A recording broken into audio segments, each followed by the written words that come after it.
Welcome to Headlines. This is Dovid Lichtenstein, and this week our program is going to be about when to leave Kollel. Is there ever a time? Or life after Yeshiva. The transfer to work. How do we deal with it? It's a very challenging time. These are days when walking down the street, you can see more than your grandfather at the age of 90 saw in his entire life in a shtetl. Is working second class? Is it a defeat to be leaving Yeshiva? We will have Cohen, Lopiansky. He's Rosh Yeshiva of Greater Washington. He's a Talmud. He's a Chastan de Ben Nesiya of Rosh Yeshiva of Demir, a Rabbeinu Finkel Zechron Levracha. Rabbaran has just published a new sefer called Orchos Chaim, a Ben Torah for Life, where the entire sefer, by the way, it's a very small sefer, like Mesillas Yesharim size, but it's Miyut HaKamos V'Rav HaEchos. It's small but very intense, where he addresses all these questions. How do we leave Yeshiva and maintain our images of Ben Torah? How do we set up the house that we were supposed to set up when we leave Yeshiva and not become totally compromised by the world around us? I urge you all, if not to buy it, borrow it from somebody who has bought it. That's always the best thing. We will have Hagoyin Reb David Cohen. He's the Rav of Yaavetz, Mechaber of countless Farim, to speak about this topic. And what a relevant topic. Not only is it relevant to the husbands, but it's relevant to the wives as well. The boy you married, who learned so seriously, or who was such a wonderful student in Yeshiva, now he's working. How do we deal with it? This is Ishtay Kegufay. This is both a joint decision and a joint life. This is really a fascinating program. Before we go to our guest, I would just like to share with you a little bit of my thoughts about this.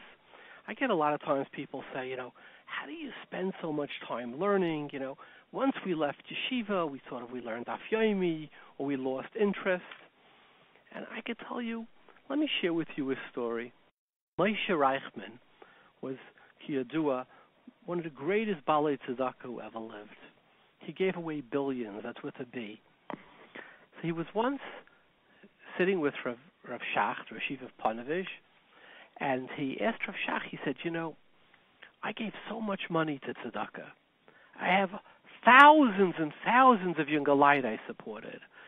So many yeshivas built their buildings, paid their Rabbeim. The amount of Torah that I promulgated in the world is incredible. And he said, Rav Shach, much more than you, the Rosh Yeshiva. So l'chaira, my Gan Eden should be bigger than yours. He asked this respectfully. He said, my Gan Eden. Rav Shach laughed and he said, Moshe, you're right. Your Gan Eden is for sure going to be bigger than mine. Your Olam Haba is going to be bigger, he says. But my Olam Hazeh is so much greater than your Olam Hazeh. And Moshe Reichman laughed. Shach never spent time in court. He never had to fight with tenants over leases, never had bankruptcy issues, etc. He said, my Olam Hazeh, what could be greater than my Olam Hazeh? And really, Rav Shach is basically quoting a Zohar HaKadosh. And what does the Zohar HaKadosh say in Breishis Chavayin Amar Aleph? He says, what did the Rebbeinu Shalom, when he put Adam Arishan into Gan Eden, what did they do in Gan Eden? There was exciting things, Did they do paintball? Did they go skiing? Did they walk along the beach? What was going on in the Gan Eden? So what does he say? He put him in the Gan Eden. V'ashrei beginta the Eden lamevi plach ba'araisa. They learned Torah in the Gan Eden. What does that mean? If you're not enjoying the learning, it doesn't mean learning isn't for you. It means you're learning the wrong thing. Everybody has something you're learning that when they sit down, you ask the person the riddle, the question, and boom, right away an argument starts. Discussion, an argument. Maybe it's an halacha. Maybe it's an agoda, drush, chasidus, machshava, so many areas of Torah. If you're not finding something that's capturing your interest and something that makes you feel a little bit like you're in Gan Eden, there's something wrong. You're learning the wrong thing. And by the way, the Targum Yonason ben Uziel brings this Yerushalmi. He put him in Gan Eden to learn Torah, the Avodah. So Torah is something really beautiful and special. You just have to find the right chelik in Torah. You know, Ramosha Shapiro told me once, he said, you say every morning by davening, V'sein chalkeinu b'sayrasecha. He says, what does it mean, chalkeinu? It's a nasa lanu es terase. You gave Klal Yisrael the Torah. What's chalkeinu? So Ramosha said a very nice thing. He said, imagine if somebody tells you a joke. It's a really funny joke. And you laugh. Then a few minutes later he gets up and he gives a clap and he says the same joke. This time you smile, half grimace. The third time is you want to throw the guy out, like what's wrong with him? But he said, here's the amazing thing. If you would tell over a joke to a group of people, you would laugh. If 10 minutes later you went into another group of people, you told the same joke, you would again uproariously laugh. If an hour later you went to a third group of people, you would uproariously laugh again. How could that be? Why are you laughing? You heard this joke 3 times. Ramosha said, when you tell over that joke, the second time and the third time, you're not just telling over the joke, but it's really you as the person giving it over, as you're sharing it with them, and where you enter the equation, a person never gets bored. Where it's you, a person never gets bored of themselves. So Ramosha said, "V'sein chalkeinu b'sarasecha." A person is mispal that they should find the place in the Torah that exactly matches who they are, what they believe in, what they stand for. And it's not necessarily easy. But if the Daf Yomi isn't talking to you, if Yavamis isn't talking to you, Shabbos, Ksubis, Vachama, there is something that will talk to you, that is the V'sein chalkeinu. And at that point, you will agree with Rav Shach, but he says, no, my Olam Hazeh is better than your Olam Hazeh. Before we go to our guests, I would like to share with you a vert on the parsha. This week is V'asuli Migdash V'shachanti B'seicham. So the Zohar HaKadosh, it's very famous. It's brought by everybody. The Nefesh HaChaim brings it, and Shar Aleph. The Shalah brings it. The Alshach brings it. It's really Rabbeinu Ephraim, etc. It says V'asuli Migdash. And it should say V'shachanti b'seicha in the Migdash, but it says b'seicham. So what does it mean b'seicham? So they say b'seich kol echad ve'echad. And there's different ways how to learn this. The Migdash is by everybody. B'seich kol echad ve'echad. Nefesh HaChaim learns in every soul. The Gemara learns, in every house. The Gemara says that the Shulchan Yishaladam is the Shulchan of the Beis HaMikdash. Right? It becomes the Mizbeach. Everybody's house is a Migdash. What does that mean in 2019 that everybody's house is a Mishkan? So let me tell you how I would understand it, and I apologize if I'm saying things that are sort of trite and simple. How is our house a Mishkan? So let me tell you, what does it say by the first thing by the Mishkan? Before you entered, you had the kier, the laver, where water came out of. V'rachatzu yadayim v'raglayim v'taharu. What does it mean, rachatzu? What does the posek say? Rachatzu, hasiru ra'ayam alalechem. When you come home, can you leave the schmutz of the world outside? The stuff you saw and you heard? Can you leave anger outside the door? Maybe frustration? There's all the aggravation of what it means wherever you are outside the home. Do you have to bring that home with you? Maybe you have no choice. On the contrary, sometimes a wife could calm you down, a spouse, a husband, or children. But wouldn't it be better if we lost some of that schmutz outside? Isn't that the Hagdama? Can we leave behind judgmentalism? Then we come into the house. And what do we see? What's the first thing? Va'asu arein atzei shitim. And what does the Gemara darshan in Sukkah and Memhei? Shema toimar avad sivram batal sikuyam. After the arein is nignaz, is it gone? So what does it say? No. Talmud loymar atzei shitim oimdim. Oimdim la'adul la'olmei elamim. The atzei shitim are here forever from the arein. What does that mean in our house? What is the arein? The place of the luchais. Does your house have a mission statement? Do you talk to your family about the values that are important to you? The legacy that we have from our Zaydis, go back 4,000 years. How to behave, how a Yid behaves, how we talk. Lashon Hara, about 36 times Ger Almana treating others. The beauty of Torah. Do we speak about values? And more than that, what's on top of the Umlah? What's on top of the Yarein? Right? Pyrus Kanfeim, what does it say? The children. Are your children there when you talk about values? Do they see parents who really believe in these values? Do they see the shuk, the street, and do they say feh? Do they look at the world and they say, Yeshli Kollel, we have such a beautiful home here, our value system, our community, the derech eretz that children have, the love of parents and children, of grandparents. Do they say, feh, look what a beautiful life we have, look what a beautiful, have we passed these morals on? That's the Aron. And what does it say after that? Vasisa shulchan. What does the Gemara say in Brachas and Dafnut say? Hamarech al shulchanai. Right? You're supposed to be Myrach. Why? Because Shulchanei Shaladam after the Churban is like a Mizbeach. So the Shulchan in your house is the Shulchan of the Beis Hamikdash. Let me tell you a story again about Rav Shach. Shach used to say, amazing thing, I sat by the Shabbos table and I had my head in the Rashba. It wasn't a Rashba, it was on the Rambam. The Avi Ezri's on the Rambam, right? He said, my neighbor was a simple Hasidic Yid. And he sang Zemiris by the Shabbos table. And he spoke to the children, and they danced and they laughed. And he said, and he had nachas. So what is your Shabbos table a place of joy, of gratitude? Is it a place of discussion? Is it a place of song, of Zemiris? Or maybe it's a place of criticism.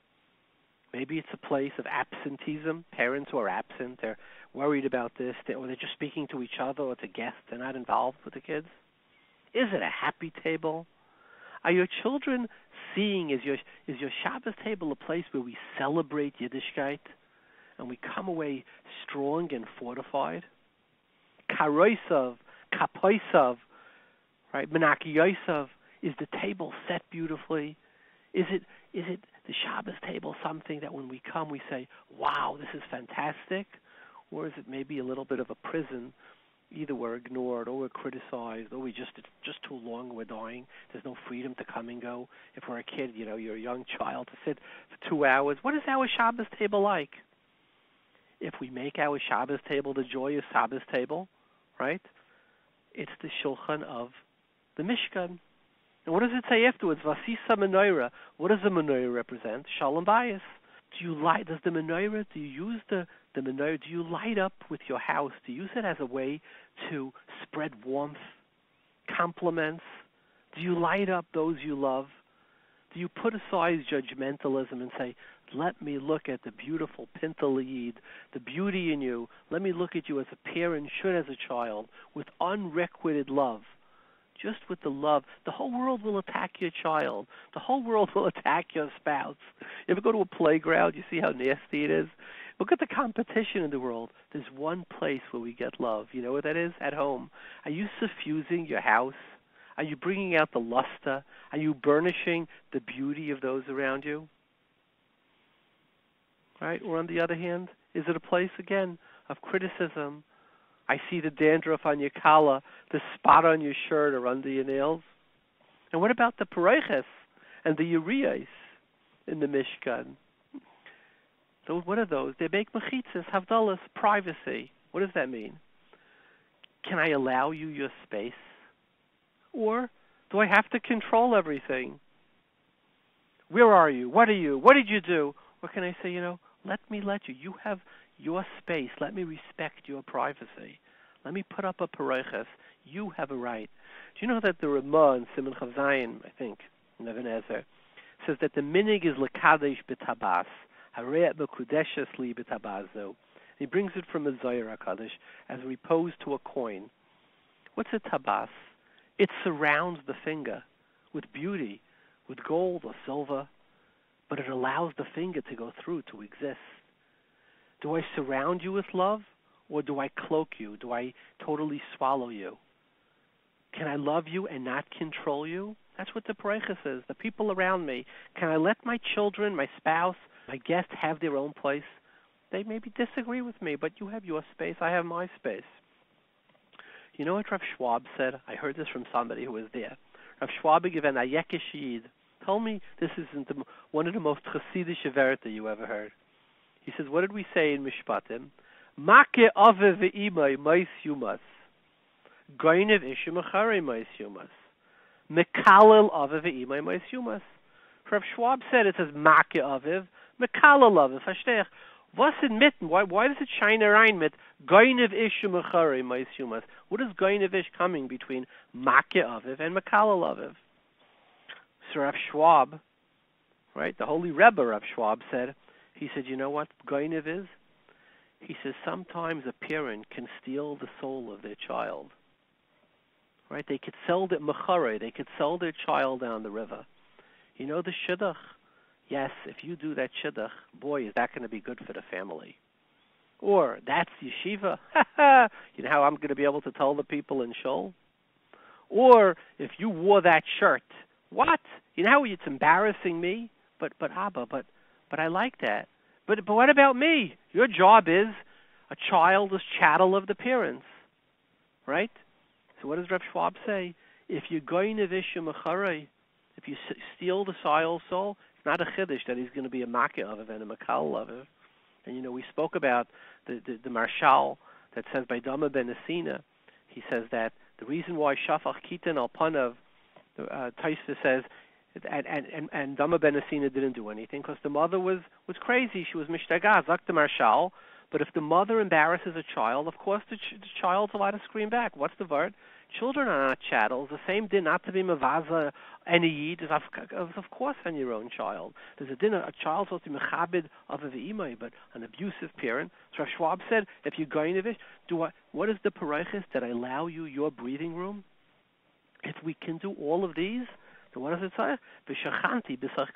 Our house becomes a mixture. We will pass on to till Mashiach. We will hand the torch over to joyous, happy children, respectful children, till the end of time. What does it say? Ish v'isha sheshalom b'neihem, shchina shruya b'neihem. Our house becomes v'shachanti b'sach kalechad v'echad. And yeah, I saw something amazing I want to share with you. Tell me if any of you ever heard it. One of the most amazing things, if I didn't see it, I wouldn't believe it. So you made a beautiful mishkan out of your house. And we left behind anger, judgmentalism, criticism. We brought in love and morals and values and we luster. We brought a shine and a patina to everybody in our home, right? So our house is a migdash. It's a mishkan. But how holy is it? Is it 10% of the Beis HaMikdash? 5%? 1%? 20%? How holy is it? So let me share with you a Torah. And who is this from? The great Radvaz. And it's not drush, it's halacha psuka. Who is the Radvaz? You shouldn't think because he was some late achron. The Radvaz was one of the Grushay Sfarad. He was a contemporary of the Abarbanel. He was the Rebbe of the Shita Mekubetzes. He was the Rebbe of the Marikash, the Rebbe of the Marabit. He was the Rebbe of the Arizal. Right? He was basically at the end of the period of the Rishonim, sort of in that bridge. The Rambam says in Hilchos Beis Abchira in Perek Aleph, the Rambam says, Avonim v'koirei shechotzfan lebeis hakneses. If you cut stones to make a shul from it, you took them out of the mountains, and then they say, we need that for the Beis HaMikdash. So the Rambam says, Ein boinin oiseh b'harabayis. You can't use them in the harabayis, a stone that was made for the Beis HaMikdash. But Pashtus, you say, well, you need a higher kedusha for the Beis HaMikdash. So the Radvaz, the great posek, the Radvaz, right? The Rebbe of all those, greatest Meshiv in his doyer, right? The Radvaz, who, gave one of the greatest psakim in the last 1,000 years. The Radvaz paskin that the Jews of Ethiopia come from the Aseret HaShvatim, and because of them, there's 100,000 of them in Eretz Yisrael today. And the Gedolim in Eretz Yisrael said that many of them said Rabbi Vadia said that they don't need gerus or anything. Radvaz was a great posek. He writes he's one of the Kesef Mishnah and Radvaz on the Rambam. What does Radvaz say? You know why a stone that was taken for a base, that was cut for a base hakneses, can't be used in the base Hamikdash? He says because the kedusha of a base hakneses is greater. You made a shul, right? The Beis HaKnesses was the Harabayis, was the Skadish, Kedusha Rishayna, Kedusha Shniya, Kid Shalasad Lavai. Okay, you in your neighborhood, you took together, you cut stones, you made a shul on a Prasta Gas, on First Avenue, on Second Avenue, on This is the person, this is the Adam stepping it up. This wasn't where it was Niskadish Lasad Lavai, Kedusha Rishayim. You did it with your own hands. He says, this Kedusha is greater. So I ask you, today when the Yidala goes, wherever you are, the nisyonis that we have today on the street is on fire. The internet has changed the world. When a Yid goes and he says, my house, I'm going to suffuse it with love. I'm going to make it a place where I pass on the Messiah that I have from hundreds of dairas all the way back to Moshe Rabbeinu, to Avram Avinu, etc. And I'm going to pass it on. I'm going to make my house in this Olam Atami, I'm going to make that a Mishkan. According to Radvaz, the stones of your house are so holy. They're not 1% as holy as the Beis HaMikdash. He says they're holier than the Beis HaMikdash. You can't even use your stone to build the Beis HaMikdash. Perek Aleph Halacha Chaf in Beis HaBchira. We're going to go to our guest. Before that, I would like to ask a riddle.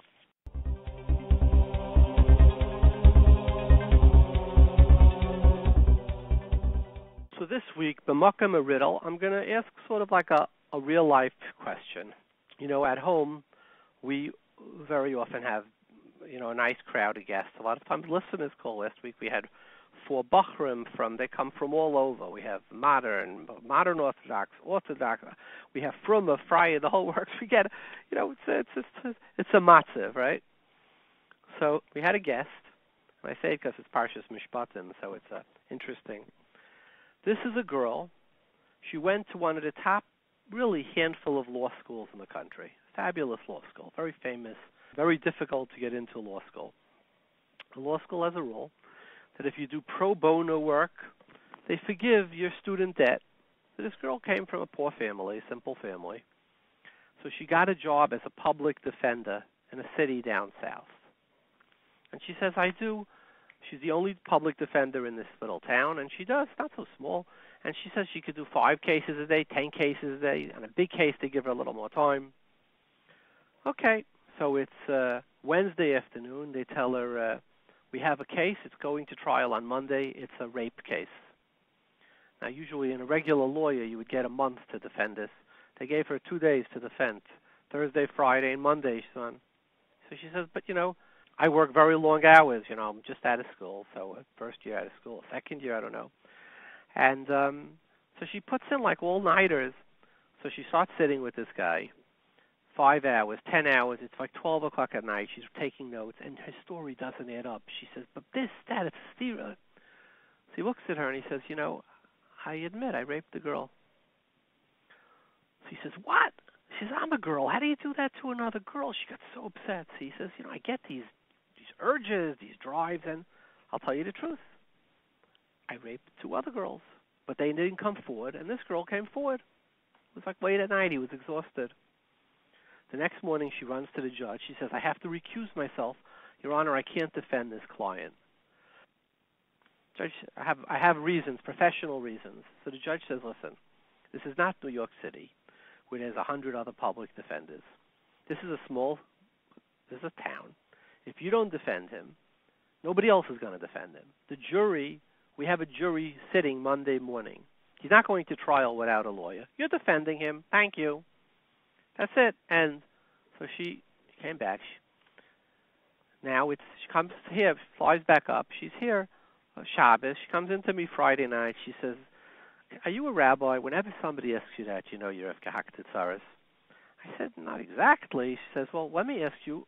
She tells me the story. She says, according to Jewish law, what's the ethical thing to do? She says, I have 3 choices. I could either resign, in which case I lose my, I won't get my year of forgiveness of 2 years of student debt, or whatever, it's a year or 2 years of student debt. And it would be a blemish on my record. She says, and honestly, I can't do that. My other choice is to defend this person to the best of my ability. And she says, I was in the top quartile of my school, which is one of the top few schools in the world for law. The prosecutor went to State University. She says, I have experience with this prosecutor. I'm going to drive over them like a tractor trailer, right? And an double A student from the top few law schools in the world against some state. She says, my third choice is to blow the case, just ask stupid questions, make my client look really bad. What is, she says, according to Jewish law, what is my ethical obligation? So if you were sitting by the table, by the Shabbos table, boy, did it get lebedik. I have 3 different rayas, and I'm curious. We have a listenership of very bright, many Talmidei Chachamim, ethical people, etc. What would you respond to this girl? That is my question of the week. Let's go to our guests. We have the great honor of having with us from Washington, Hagoyin Reb Aaron Lopiansky. He's Rosh Yeshiva of Greater Washington for 23 years. There are 400 students, two high schools and a Beis Medrash. He's an Eidim of the Mirayi Yeshiva, L'havdil ben Achayim Rebbeinu Finkel. It's a great honor to have you with us, Reb Aaron. Thank you. Yes, it's nice to touch base again of Dovid. Many years later. So, Reb Aaron, you recently put out a sefer called Orchos Chaim, which one of the Haskamas said, it's like a Heintige Misil Yisharim for B'nai Torah for who leave Yeshiva. And it's true. I went through the whole sefer, pretty much the entire sefer. First of all, it's similar to the Misil Yisharim in the respect is it's sparing on words. It's not some 400-page sefer. It's around 175 pages, which means, and they're carefully worded, so it's easy to understand. And it's not full of incredible chidushim. There are many chidushim, but a lot of it is things, ikrei amuna, ikrei hadas, that you sort of touched into a very contemporary and practical way. And from my personal overview, I think every Ben Torah, whoever leaves Yeshiva or think of it, has to have this in his house. Could you share with us what inspired you to write this, and tell us a little bit about, sort of headlines about the sefer? So first of all, I'm a bit uncomfortable with the comparisons of Sil Yisharim. I would say a lot uncomfortable. It's not my comparison. It's I think Reb Aaron Feldman made the comparison. I think Novominsker. Yeah, the Novominsker Rebbe. I believe there's a certain Avim Kakel for sure. But be it as it may, cutting a little bit the fluff. Tachlis, I think what I tried to do more was to give a structure for issues. In other words, the Ramchal also says in his Akdama to Derech Hashem that there's a big difference between a clutter of yediyas or a very structured approach or something. And this is why he writes the same thing about Derech Hashem, that you may not find any particular chidushim, but the structure itself is important. So it's a sefer that actually came in the wake of something. I'm involved in something called Cloud Perspectives, which was an online journal. It unfortunately is, meanwhile, kind of in limbo because one of the very important members who did a lot of the work, Moshe Bain, is now head of the OU, and that took precedence. But it was an online journal where we tried to have a quarterly, and each journal was devoted to another issue, and we solicited 13, 14 articles from people who would have knowledge about the issue or the challenge and would write about it. We had one, it was worded a little bit differently. It was worded about grappling with all the different duties and obligations that's expected of a balabas. You should learn, you should daven, you should run a business, you should be mechanech with your kids, you spend time with your wife, you should do community work, etc., etc. And they had, the dozen or 14 articles. It received such a volume of response, and most of it was, you're touching on a point that's been bothering me, you're touching on something that's so meaningful, so important to me. Someone asked to translate that issue into French, and it was incredible. And I said to myself, I think that, this is something that hasn't been spoken about enough. And over the years, because the yeshiva here, most of the boys, the vast majority, go into some profession. The yeshiva allows at some point for doing, college work and getting a degree, etc. So we've dealt with it, and it slowly began to form. And I did spend a lot of time actually structuring it. I redid the structure because I tried to make it not many problems, but let's see if we can sort of build a tree. So that's where I came from. And it's a topic that, to me, is it brought out a lot of emotion from me because I live with people. I know how they feel. I know the struggles. And so that's where the Sefer came about. So, Rabbi, let me ask you, I think it's an obvious question. When I finished the Sefer, I'm actually up to the last paragraph, the last the last section. It's between us and Hashem. Right. How is it? I just kept asking myself the same question. How is it that it's thousands of years of Svarim that we have, and I can't think of a comparable Sefer, something that touches on such a simple and obvious thing? What do you do the day after you leave Yeshiva? It's like what to do in the morning, what to do at night, what Kollel, which... Nobody... Why? How could such a Sefer... How could there be such a void? Well, I think that we make a mistake in projecting our sense of society backwards. Remember that for the longest of times, most people lived a very harsh existence, and they were... So a person in Poland 250 years ago, he grew up with the nose to the grindstone. He needed to make parnasa very quickly. Community was very tight. You couldn't leave the community unless you left. It was quite clear what you're supposed to do. Your Shemayim was kind of very basic, very strong, very intense. Most people were not Talmid Chachamim. They were Erlich Yidden, and it wasn't even a question. It was sort of... Even today, Hasidim have somewhat of a different issue with some of these things. So for most people, they went to a cheder when they were bar mitzvah plus. The vast majority of people were working long, hard hours. They were just, and Yerushalayim was kind of pashut and so on. The model that we have today, where people can spend many years in Yeshiva, and Baruch Hashem do spend many years in Yeshiva, and on the other hand, the outside world is a lot more tempting. For the outside world, for a typical Polishid or Litvashid or whatever, was a peasant selling him wheat. There was no outside world really, and that's why the Haskalah was, once it burst, it created that problem. So, I don't know that there was the institutions we have at the yeshivas, which made a tremendous mapecha, but now needs, now Akash Baruch gave us to fill in the next line. How do you sort of create the segue from yeshiva out? So, Baron, let me ask you the question. I'm going to turn back the clock on myself. Yeah. The year is, I'm guessing, 1988, and I'm married, Baruch Hashem. We had 2 kids, and I was living, Lakewood was giving me $40 a week, and I didn't want to go on government programs.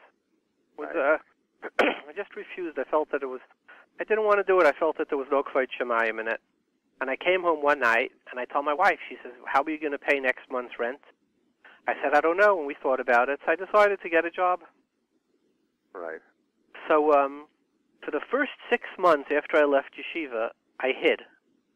I didn't show up anywhere. I felt so terrible about it. I didn't tell my parents. I didn't tell my in-laws. I went into Boira Adulam, right? I didn't know how to deal with it. And everything that I've heard before my bar mitzvah, until that period, and at that point I graduated high school when I was only 15, so I was already 13 years after, in my PhD in learning being, it all came to a crashing end, right? Right. What if I came to you and I said, Rabbaran, I'm in hiding, I don't know, what would you told me? So my Rebbe, Reb Chaim Shmulevitz, one of my Rebbeim, used to be very fond of paradoxes, and he would sometimes say a shmooze, sometimes even a shekloli that would end with a paradox and say, you don't understand it, I do understand it. So I want to tell you a paradox, but I don't know if I understand it, but the paradox is true. I once heard this from somebody, from Rebbe Dali Elfenbein. He's a Rebbe in Merkez Torah. He was a chaver of mine in the Mir, a little bit older than me for years, big chacham. And he said he once met an old Yid in Muncie who had the following story. His father, he was a bright young man. His father obviously thought that he's much brighter than he is, Ketakam Shel Yiddish fathers. And at the age of 15, he took him to Rosh Sameach to ask him what his future is. So the Sameach heard him, and he said, Nishkasha, he could use another 2 years of learning, and then find him a Melacha Kala Nikia. His father went home. He cried for 3 days and 3 nights, and then he sent him to learn for 2 years, and got a Melacha Kala Nikia. So this old man observed to my friend Rabbi Dalia, he said, we're missing 2 things in our door. Somebody that can tell you to learn 2 years and then get a Melacha Kala Nikia, and a father that'll cry 3 days and 3 nights over it. I remember the old Kufa, and that's why I'm so reluctant when people talk about it. In my days, learning in yeshiva was unheard of. It was beneath. It was like the great Talmid Chacham that people were aware of what the Bar Mitzvah teaches, and the fact that a person knows how to learn a Gemara was already beyond the pale, and it was pretty much the Olam was shaming. And there was a revolution that was incredible. Now, how do you preserve that and be realistic? How do you tell somebody, at this point, mitzad yashus, mitzad this, mitzad that, this is not where you belong. And yes, it's a shame. You didn't become that kivega, but this is who you are, and this is what you are, and you need to do what you need to do. It's a tough one. That's why you don't want to ever create a matzav where people don't appreciate and don't understand the godless, and if they have a son or a son-in-law who's shaykh to it, that this is what they wish for. I'm not talking about money even. I'm talking about just the Hashkafa. On the other hand, my father's Cohen of Racha went to Slobodka, and before the war, my father had been born probably 1903. That type of tkufa. So he told me my father was married before the war. He was a businessman. He was from the few yeshiva shabal batim in Cohen and Slobodka, and he told me that there would be sometimes a bacher became 24. The mashkiach came over to him. I assume it was Reb Avram that he spoke about, and told him, Baruch Hashem, you've done very well. Zeit suchen tachlis, find a shidduch, find a job, and move on. And it'd be bachrim that they would create a ring around them. Nobody should touch them. Nobody should offer them even a shidduch. They're kulei kodesh. So it takes. It's part of the achrayus of a rebbe is to be madrach somebody and to make and help a person make some of the harder decisions. So what would have you told me? You know what? It depends on the person.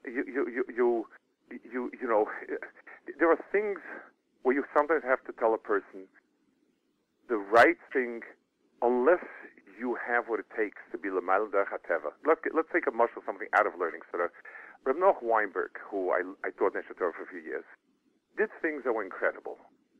It came with incredible price in terms of his nefesh, in terms of bitachon. So if somebody would come and ask me, I have this plan, I want to give my entire life, my entire family away to do this and this. Should I do it? So, all of Haraya, I would say this is totally irresponsible. It's totally reckless. It's totally, it's mumminess is reckless, and what you're trying to do is crazy. V'chulu, v'chulu, v'chulu. The Rambam says, that one t'nai for Shevet Levi is not v'ruchoi. It's a person needs to have what it takes beyond. So it's something which it's the person you're sitting with, trying to understand: is it a momentary crisis? Is it a dead end for the person? And at the end of the day, if the person, I told somebody once in our yeshiva many years ago, whose parents didn't want him to sit and learn. The bacher was muchshar in tremendous. He was a bal kishrin, a masmid, awesome. Fast forward 20 years later, he's Rosh Yeshiva somewhere. But besides, his parents were very against it, and we were talking about it. And I told him, I can't push you over the cliff. I can hold your hand, but you have to jump. It's not my right to tell you to do something that it meant besides. It could have meant a big price in terms of relationship. But if you jump, I can hold your hand as much as I can. So the same thing is, you need to help a person make a decision. The person has to make a decision, but you have to help him become aware Is it a misguided guilty conscience? Is it misguided covet? Is it something that fakert is just a momentary crisis, but it'll happen? Those are really individual issues, and I think any type of klal with it, that shlav is wrong. So what do you walk us through your sefer? It's the last day in yeshiva. It starts. Somebody's about to leave. They feel very badly about it. By the way, there's an end chapter. Mister, when you get to the end, about a change, a shift in his mind as he's leaving, how he sees himself. It's the very last page. So okay, I did all the way till page 175, section between us and Hashem. That's where I'm up to. Believe I'll finish it. Yeah, it's the last. I missed the last chapter, but it's in there. So walk us through I would say someplace between 50 and 85% or 90% of people are going to leave yeshiva. Yes. Right. Something in the high, it's 10, 15% are going to be koi kodesh. What do the others do? V'gisa b'yayim v'layla, layamush tarazami picha. What do you do? How do you deal with this? Talk to us. Walk us through the thoughts of your sefer, constructing a Torah life. But the first thing is, and this, I guess, is more towards the end. The first thing is mapping out a sense of every person has a mission. And, we've taken it so much for granted. And the yeshiva pushes learning because it's supposed to, and that does bring out the best in a teenager. But the whole musig, if you remember an old Hamish Yid that put on talis and stone, and with vekus, that helped somebody. That I remember a watchmaker who sat and was diligent. There was a Gera, the famous Egermach. He used to live near Hof Strauss. There was a very famous. People need to say to themselves, the EU is not a heta. It's whatever it is that life has sent me. I need to do it ala tzara yesetoif. I need to do it asking myself, what's my chiyuv now? What am I supposed to do? If it's mammon, there's an honesty, construction, anything I do to do it right. If a person, it has a lot to do with a person's mindset, and has a lot to do with making sacrifices. It's people. Unfortunately, the bifurcation today is between a yeshiva man or making a lot of money. I think that's where it's unhealthy. A person is, whatever a person does, a person is at home. My father's kind of bracha. He was a shamus meshul, but the words and the terms he used, avek shtel hamishpacha, I don't think anyone today even could relate to those words. What does it mean? Avek shtel hamishpacha, ufhadevin kinder, raising children. People think of it in terms of some super chinuch, giving the time to spend with the child, caring about people around you, greeting people nicely, being nice to people. A person is given life, so every minute of it. And the problem is, in yeshiva, it's a very clear-cut mahalach in terms of what is Avodas Hashem, and the screws up turned on tight in a strong place, and that's that. Here, you're on your own to figure it out. But a person needs to sit down and start thinking, and begin to understand life is there to mold him. I believe the Gemara says that you stand up for Zaken Hashmai because Kamahar Patkai Oda de Haigavri. He went through a lot of experiences. If you see that Yid, that Alter Yid that went through a lot, and it's a different feeling. He's real when he talks about Amunah and Bitochen and Emes and Erlichkeit and Yashrus. You have a sense it's not a kid talking out of school with a childish type of hype. You feel it's baked in his bones. He's passed up one opportunity, another opportunity, and suffered hardships, and it wasn't easy, and it was Nevater, and this and that. But they meld a person. You look at a person who's oisgebeut from life because he took it the right way. You open up your eyes and you see somebody worthy of respect. The problem is, the main problem as I see it is where do we have time? And I know being in yeshiva, it's like you don't say chas shmuz at the age of 18, so you say chas shmuz, and by the time the guy is almost too busy to hear the chas shmuz. Had a fear stub. We've had now yeshiva tkufas vadim for exactly these topics. When you go out and so on and so forth, they were not popular. They weren't well attended. And then 10 years later, the guy keeps calling up with Silas and say, "Well, we spoke about it, but it didn't mean anything." That's where I see where I don't know how to, how do we deal with it. Rav Aaron, one of the things that you speak about the Mesil Yisharim and Shara Kedusha. Yeah. And excuse my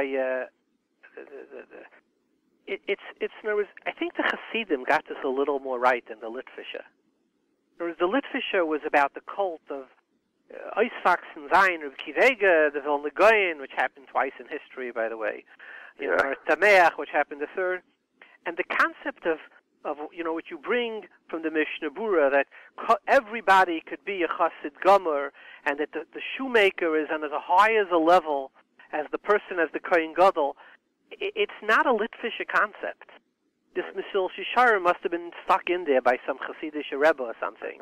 But it's something. In other words, it's almost Karl Marx versus Adam Smith. In other words, the concept of the regular person has a real mission and a real tachlis, and if he's Mekayim this tachlis, he's as big as a Kohen Gadol. Could you talk about that a little? I mean, we learned together by Rav Moshe Shapiro, so besides just being a big Rosh Yeshiva, you're unique in that you're a Bilbog Bal Machshava too. Give us a taste of this Mesil Yisharim. So, to be very fair, there are many drachim. I do write in the one of the program about the Maila Hasidim have. I point 3 Mailas, and one of them is exactly what you pointed out. But we need also to look at the other side, and to understand,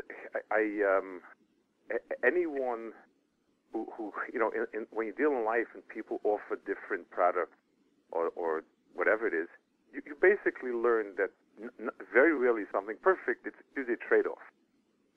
In these areas, the Hasidim have made a tremendous. Yes, the fact that they never start out with the Shiva Kivega to be Erlachid and so on and so forth is a big help. They don't go through this crisis. The flip side is there's a certain life and energy in the learning in yeshiva, a certain understanding. It's based on the fact that people want to excel personally. It's almost there's a story, the Alta Slabodka, when he was already sick in Hebron, the Ger Rebbe was in Israel, and he came to visit him. And he saw that the Alta had a few Talmidim around him. So he said, Ich sehe ihr macht euch Chassidim, that you also make Chassidim. Not only we, but also. But the Alta didn't say anything. When he left, the Alta said, I try to make Rebbes, not Chassidim. When a person's life is kind of, you just be another cog in the machine, and your job is to make sure the Rebbe has what he needs, and everything goes to the Rebbe, it has a limit. It limits. You don't have the personalities that have come out and done. You have, but it's much limited. So there's a mila in Litvish and Mahalach. There are also people. You'll find people that sort of, it's too constricting. They think. There are people that have made it to the Yeshiva Chassidus, and basically they remain Chassidim pro forma, but tachlis, they don't eat knedlach, but their mindset is somewhere else. You probably remember some of those. It's in this area, yes, Chassidim definitely don't have the crisis because they never had that setup we have. On the other hand, they struggle with their own struggles, and most Hasidic yeshivas in America today, the good ones try to get Rosh yeshivas who learned in Litvish yeshivas. They will the better yeshivas will take somebody. So there is a trade-off there, and in this area, they definitely, just the way it's set up, I think they're ahead of us. And like you said, in this area. But you have to know if it's something that would work for a lot of people, because the stronger people, the Balakishan, the thinkers, the ambitious, the people that have that Adam Smith knate are not not so happy, plowing potatoes for the good of the people. So talk to us about the Mesillas Yesharim. The Mesillas Yesharim writes that the Adam Pashut, but he does it. He says, what's the lashon? Yachal yes Chassid Gomer Isha Shala Yipsa Impiv Halima Kamisha B'Neisha K'may Misha B'Nei Tzarcha Hu Baal Malacha Chusa. Could you explain that to us? So I'll explain it not Ramashdik, but I think it's Pshutadik. People tend, and this is why I think they make a mistake with all these things, whether they talk about Chozer Chechad Eyu or this Mesillas Yesharim and so on. It's sort of, what I'm doing is also good. So, you don't have to sit and learn. You can be Elchi, and so on and so forth. It's seen, usually the way people mutter it is as an excuse, as you can play basketball and snap and be a good Yidin, and so on and so forth. And maybe they think it means wearing a yarmulke or something. But flip it around. A person, let's say, imagine a person works in a hospital as an aide. He's in a nursing home as an aide. It's pretty much low on the totem pole. Doesn't get lower than that. This person, imagine, came a poor person from some far-fetched country, and he can't get a job. There's a job he has. So one way to go about it is to grumble and say, I've ended up cleaning up old people, and that's it. Another way is saying, the Rebbeinu Shalom put me here to take people that are sick and ailing and cast away, and I sit with them, and I talk with them, and I wash them around, and they come to life. So a person who would really have that attitude would be a malach. I would be in awe of a person like that. It's very easy to sit on a mizrach and to roll your eyes and say, I'm God's gift to humanity. But when you're doing hard stuff and rough stuff, and that's one of the problems with women today, what secular culture has put into us is you're prestigious if you're a lawyer in a big firm, and you're also frum. So that's wonderful. That's very accomplished. But if you sit patiently with kids and you're up at night with them, and you do it because of a sense of mission, this is what the Rebbe put me in the world for, to give life to a bunch of kids, to give them warmth, to give them what they need. That's chassidus, and it takes a lot. There's a story from I don't remember who it was. One of the first early chassidim, maybe a melech or somebody. The chassidim asked him, they want to see a real anav. So he sent them to some farukta stable somewhere, some clothes, and they saw Yid, like a very, very humble Yid, and they asked him, what do you know? He wasn't to become chacham and money, nothing, and this, nothing. But he was a big anav. And then they came back to the Rebbe and said, we didn't see anything in him. He said, to not have anything and still be an anav, that's spitzaniv. For for a person to say, to really feel, I am where HaKadosh Baruch Hu put me, and this is what I'm supposed to do, and to that is something that's what it means. I want to tell you a person who was a big Muslim in my life. His name was Reb Zedel Epstein. I was close to Reb Zedel when I was young, and Reb Zelig in the last years of his life. He was by Das Torah. But Reb Zedel was my Rebbe in 11th grade and 12th grade and in camp, and very instrumental in sending me off to the Mir. And we had him for 11th and 12th grade. He was Reb Shimon Shkopsa Talmud. We never did in Shir more than Gemara, Rashi, Tosis, Mashah, Maram. Those are the form we used, that's what we did. We asked him, the Shir had some good kids, some really bright kids, and he used to chat about Reb Shimon, and he would say, next year you'll have a Shmuel Dovid Vashavchik. He's a big lamda, and he really knows his stuff. I'm a malamed. He told us twice. I remember vividly that he told us 2 Reb Shimons in 2 years. So after he was nifty, he was Mashkech and Torah for many years. He was 100 when he was nifta. So I was speaking to the person writing his biography in Hebrew, and I told him that he never saw Reb Shimon. He said, what are you talking about? He was always saying over Reb Shimon. And I couldn't figure out. I said, and then I hopped. He was in a Yeshiva Gdola, and over there that was the right place. He was teaching boys. So, we were 11th and 12th graders, but we were boys. Reb Shimon's Torah was poison for us. He needs to teach us Kometz Aleph Ah. And that's what he does. And he, I wrote about him.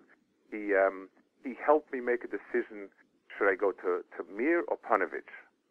The boy who was sitting behind me, who went to speak to him, was a boy almost completely off the derech, and he had to choose between City College or I forgot what else, and he sat with him with the same patience. Is this a little bit better for you? This a little is, if a person would understand whatever Pascal Baruch Hu gave him, he could be memaled. It depends on his attitude, his feelings, his emotions, and thought to it. Then that's what he means over there. Baron, could you give us over 2 or 3 of you think the most powerful messages? I mean, it's probably hard to do that, but there's so many amazing messages. The word you bring from the Kedushas Levi. But pick what you think. Some of the 3, a few of the powerful messages from your Sefer. So the things that have moved me is the Weissmandel's piece where he speaks about that HaKadosh Baruch Hu created a world and believed in every nivra.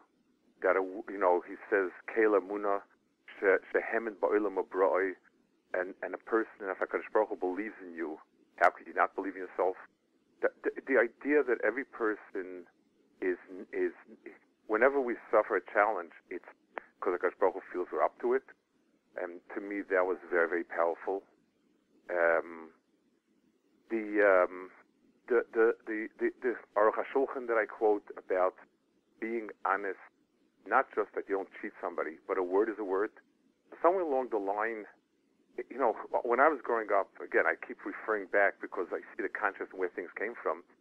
So being good was all about what your 3rd grade public school teacher told you. Good manners, be clean, say hello, say thank you, very nice, and that. So we came along with a message, Torah is by far beyond so on and so forth. But somewhere along the line, it replaced it. Instead of it being on top of it, if you give your word, a word is a word. You can act menschlich with people. You can be firm without being abrasive. A person in business has to be firm. This is my line, and this is it. It doesn't have to be nasty. A person is. People don't. It's whenever we find an anti-Semite, we have to ask ourselves. Yes, he could be a psychopath, but did I do what it takes to make the person admire Jews? Is my interaction with the people positive or not? I mean, that to me, there's Aruch HaShulchan saying that when we talk about a person being ehrlich, doesn't mean just that you don't cheat. It means that he's perceived very strongly that there are no corners cut. Let me see if I can think of what other things were powerful to me. Can I ask you a question? Yeah. Something that is alluded to but not directly. When is the right time to leave Kollel?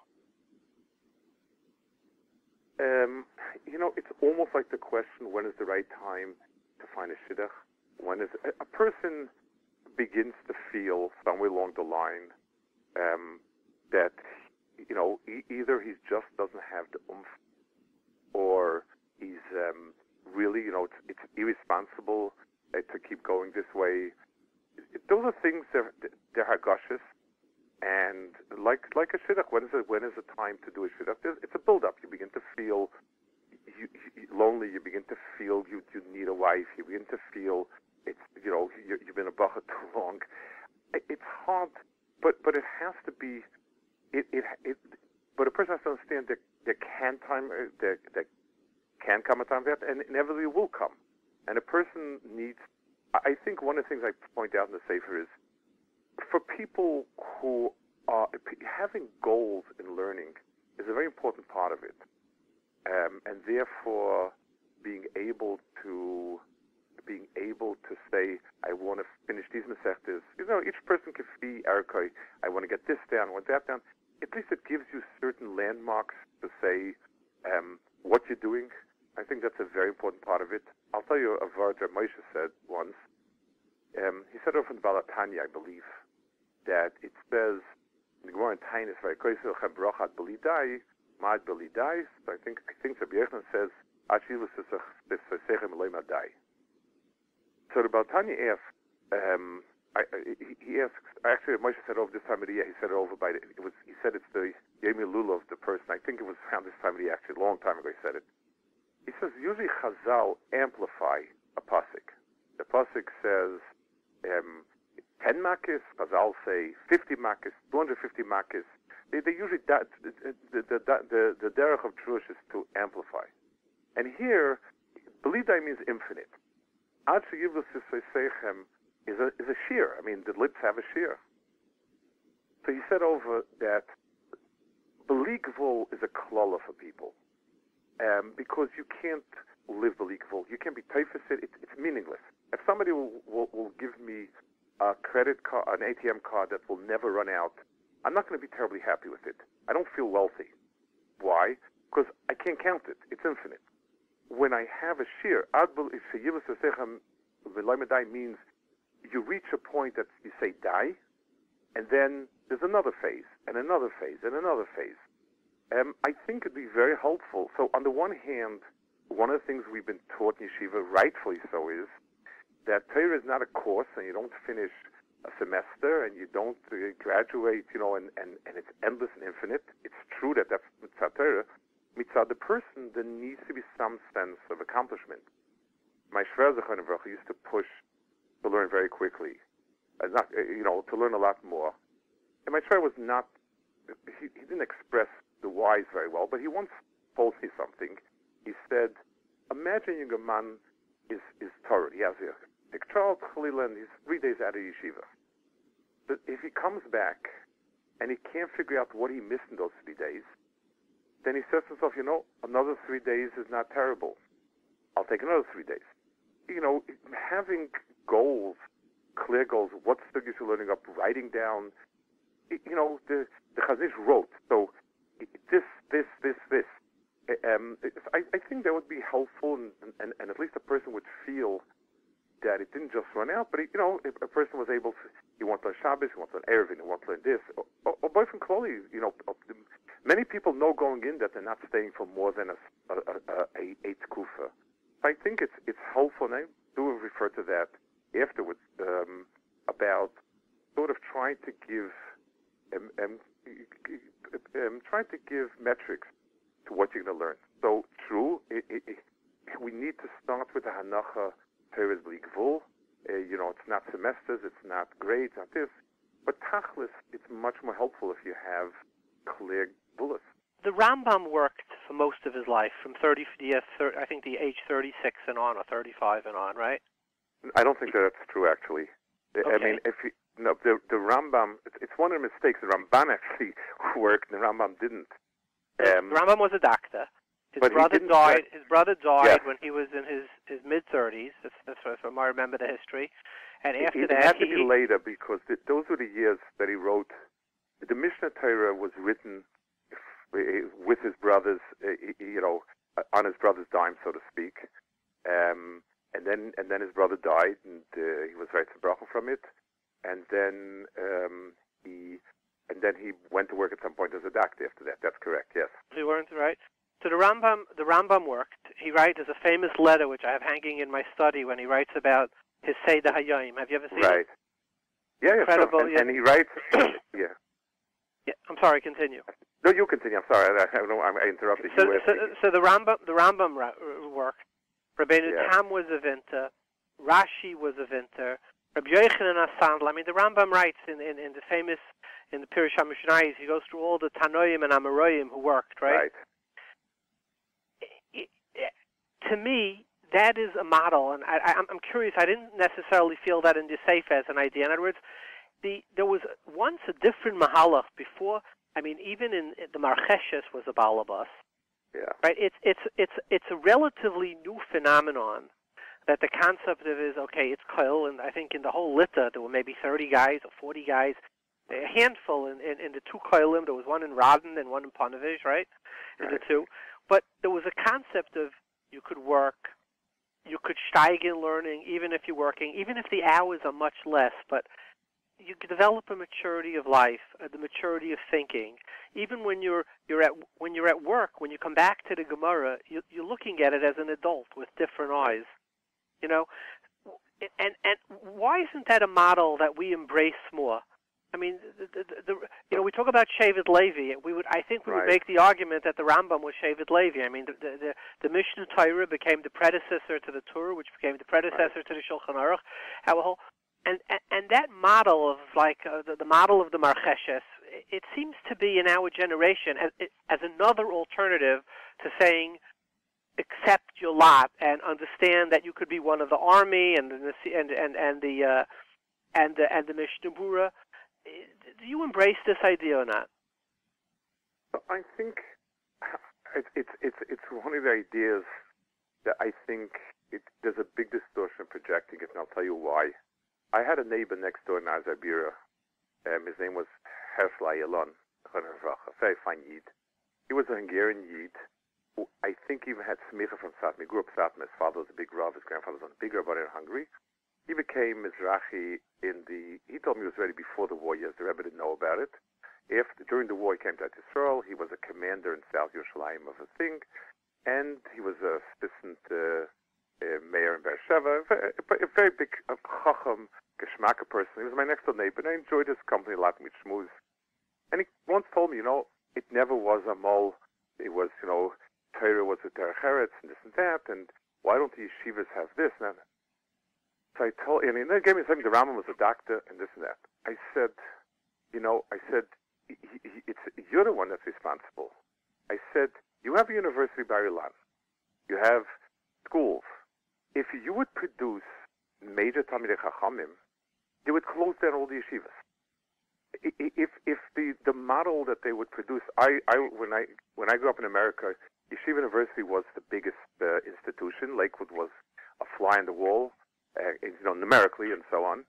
And the only reason why it changed was it was a model that succeeded for Yechidei Skula. Yes, Rav Soloveitchik could learn a yam of other chachmas and be a Talmid Chacham or Baron Lichtenstein, but you could count them on one hand, two hands. For the Hamoinam, it just doesn't go. You're somebody that's Oisik and many other things. How many other people? It takes a certain brain. I mean, the base of Ephraim. It takes a certain level of brains, focus, and society. It used to be that you had these Renaissance people who knew so much. Today, you go to a cardiologist, all he knows is about the ventricle that he's expert in. Chas v'sholom, if the aorta is the problem, you have to go to the aorta specialist. And yes, there are people chacham that knows everything. I think if you really want Torah, taking a model of the exceptions is distorting. The Rambam was a master on all chachma. The Rambam writes that there's come out nothing that he didn't see or hadn't read, philosophy, avodah zarah, everything. But you try to do it in a school. Take a look. In a school setting, how many kids are able to handle many things? There are Yechidei Skula, but so in the big picture, if we want to have people that are Yedei Sefer, that know and this and that, you can't.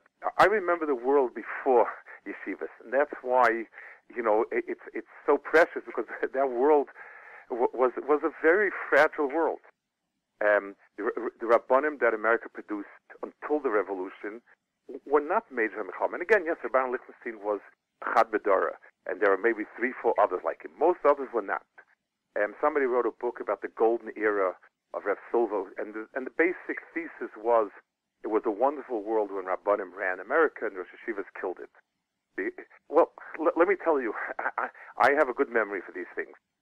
I remember when mixed dancing at shul functions was norm, when Rabbanim couldn't make alenis if they had to, when everything was subpar, and the revolution created a mapecha.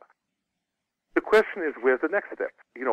How do we move forward and produce that every single person be the Erlich Yid that he's supposed to be? That whatever the person is doing, he sees it.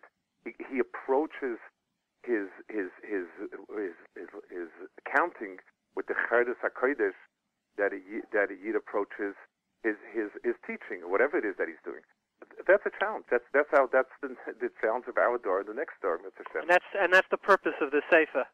Do you take any inspiration, Reb Aaron, from the Esav and Yaakov, right? Yeah. I mean, Yitzchak, this is right in your Chinuch Bar Moshe.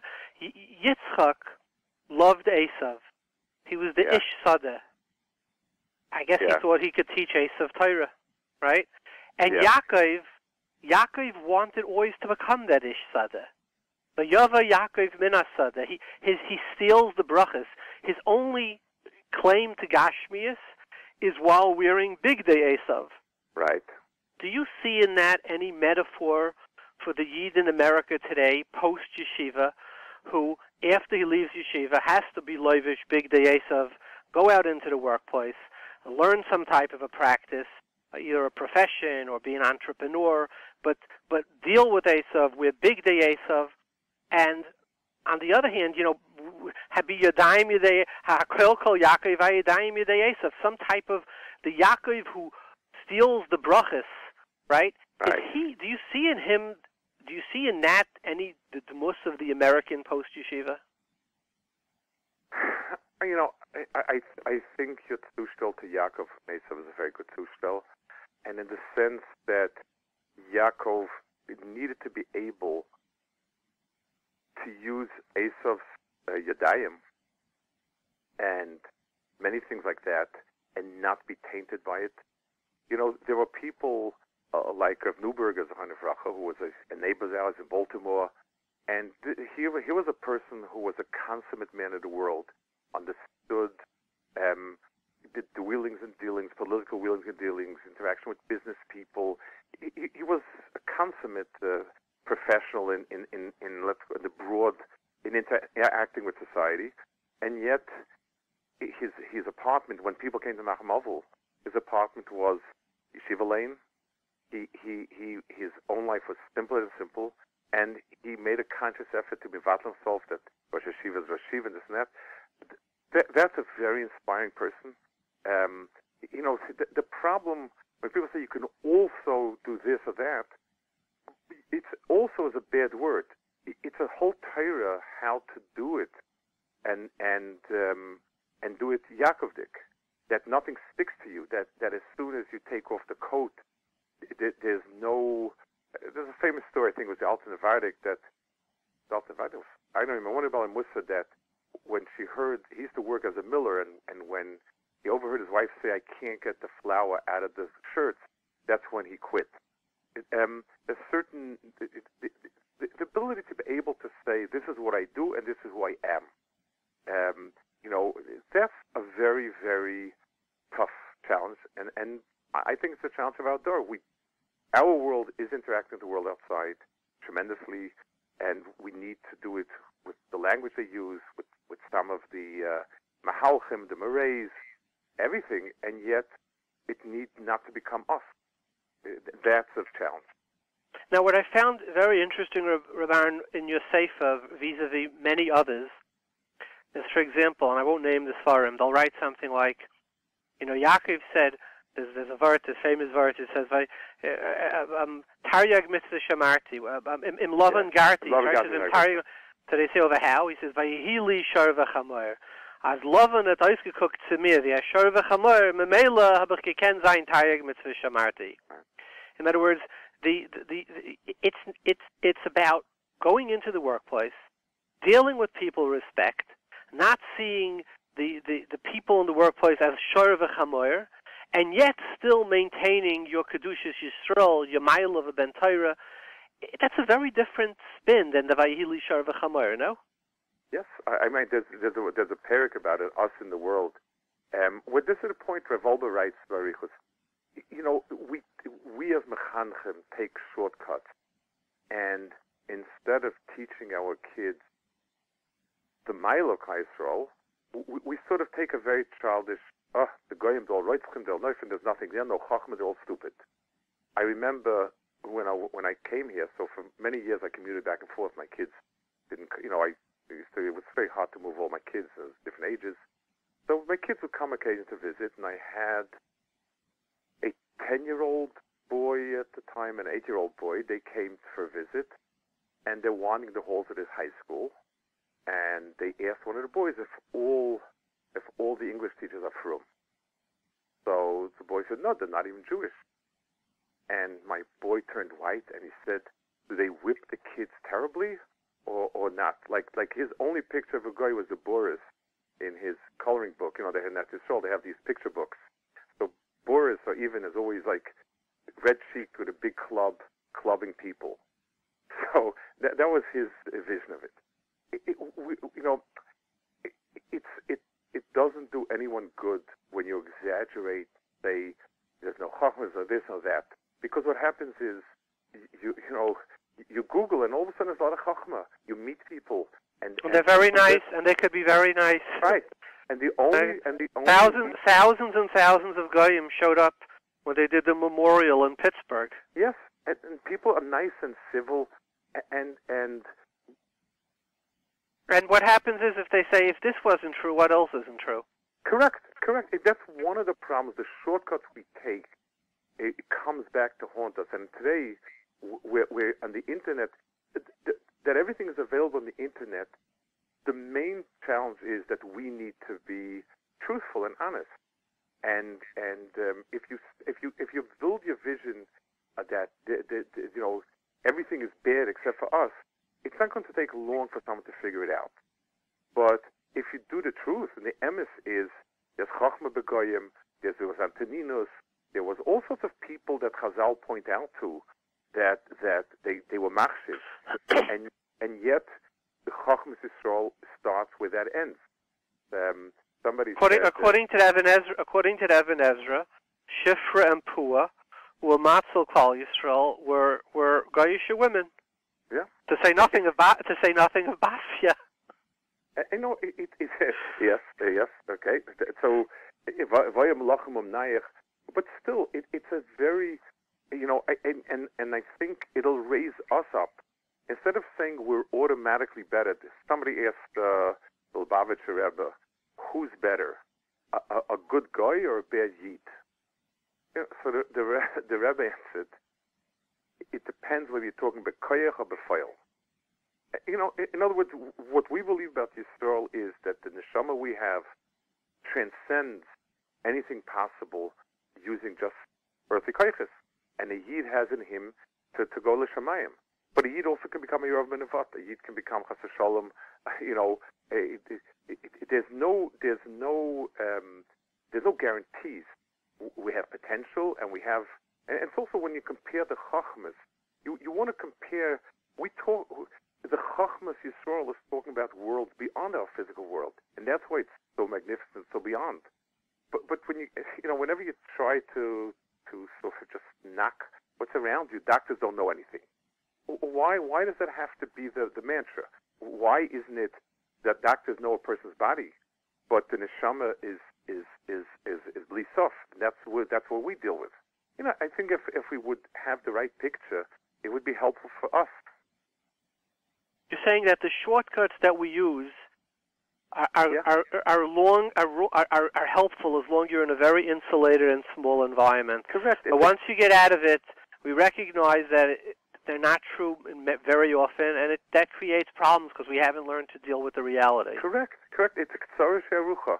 You take a so-called shortcut, and then when you find out that is a horrible oversimplification or distortion, then you leave people dried up. And I think that's we pay a price for our laziness and for our not being emes with ourselves. So, Rabbaran, do you think your sefer is encompassing, from leaving yeshiva, struggling with it, going to work, bringing up a family, setting up... shouldn't, in a place like Lakewood, in the great yeshivas, shouldn't they have almost a seder in how to deal with... what's the next step? It's like, we do a fantastic job, and I really mean that. The yeshivas in America, and I'm proud to say, look, my wife's grandfather is Hashkafahwith. He certainly had a hand in it. But they've done an incredible job, and historically, we've never created, since the day of Chizki, as many Talmidei Chachamim as we're creating today. Right. Every child knows the amount of kids going off the derech is at a 500-year low. But yet, everybody, and then they're just pushed right off a cliff. Why don't the great yeshivas like Lakewood, they should have some type of, your last 6 months in Kollel, we have somebody who learned Yeshiva, went through it, and does a 3-month course, how to deal with life after Kollel. You can't just throw people off a cliff, which is what happened to me, by the way. Yeah. So, I'm going back to your pitting Karl Marx against Adam Smith. So I'm a believer in consumer-oriented, consumer-driven economics. Everybody says the girls should get together, Yeshiva should do it, so on and so forth. I think if people would want it, L'mashal, if parents pick a yeshiva for their kids, if a person picks a kollel to go to, what is he looking for? If he's not looking for it, the kollel's not going to provide it. A person, the reason why, it's not true that the reason why we teach Chveis Noshim Zika Natzroim has to do because Yeshiva's decided. It's at the bottom of the line. If I open Yeshiva to teach Zroim, I'm not going to have a Talmidim.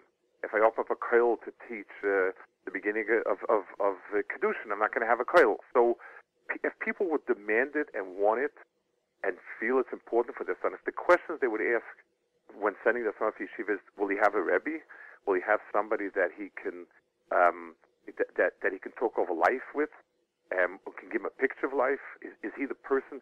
Do I want him to look like his Rebbe Mitzad Tzuras Adam? Is that question ever asked? So don't come to complain when you as a consumer are looking for something else. Secondly, it's a problem just the way the system has worked out, and I don't know what the answer is. It used to be a Bacha Sat, let's say in Tals, just picking in my days Tals was kind of a heyday. So he was a yeshiva, he got married, he stayed in Kollel, so his Rebbe moved with him. His Rebbe related to him as a young Bacha, the way he relates to young Bacha, alter Bacha, a younger man, and then a Baal Bas. So there was a certain sense, there was a time when a Rebbe could sit down and tell him and give him that picture. But what happens today, just the way things are set up, is you stay in a yeshiva till you're about 20, so you barely have matured, and then you run off to Brisk or to Mir, and you're there 2 years. So Brisk and Mir are way beyond possibly, even though, I'm familiar with the Mir more, Rav Elephant does heroic effort to keep, but it's impossible. And then you go back to BMG, which is a wonderful Makom Torah. It's a place where you can learn anything you want to anybody. It's an amazing Makom, but it's not even a Havamina that it's possible to have a Rebbe, and it's not in the culture, it's not in the system. So, I don't know what can change. Baruch Hashem, going to Yisrael is a tremendous boon for people. You weren't at Yisrael. I was at Yisrael most of my life, but I don't know what the answer is, but I think possibly in a kollel, if right now most Rosh Kohelim are just there to raise the salaries. They say chaburis, but if people were to look for that, then it would happen. It's the consumer always wins, because if you open up a kollel, nobody shows up because you're learning a limud nobody wants to learn. You're gonna learn a different limud. So I believe if a parent cared about his son and didn't just say, okay, the only way he'll get the shidduch I want is if he does A, B, and C, and that's the right tag to have. But if he'd ask himself, who is he going to have a kesher with? Who's going to be his Rebbe? Who's going to be the person that will set an example for him? Who's the person that can sit down and talk in the next stage in life? I think if the tzibur comes to it, it'll be mele mashpia lamala. That's my feeling. I once heard from Reb Moshe. He said,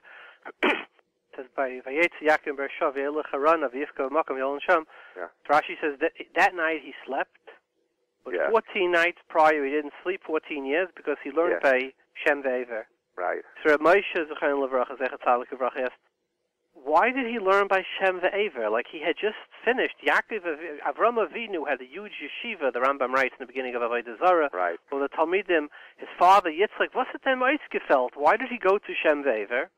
Yeah. So he said, there was the Torah of Avram Avinu, and then there's the Torah of Shem Ve'ever, and the Torah of Shem Ve'ever is the Torah that he needed before he went to live by Lavan. And it was a different Torah. It was different than the Torah of Avram and Yitzchak, the Torah of Eretz Yisrael, the Torah of Avos Hein and Hamarkava was the Torah that he needed. So is it?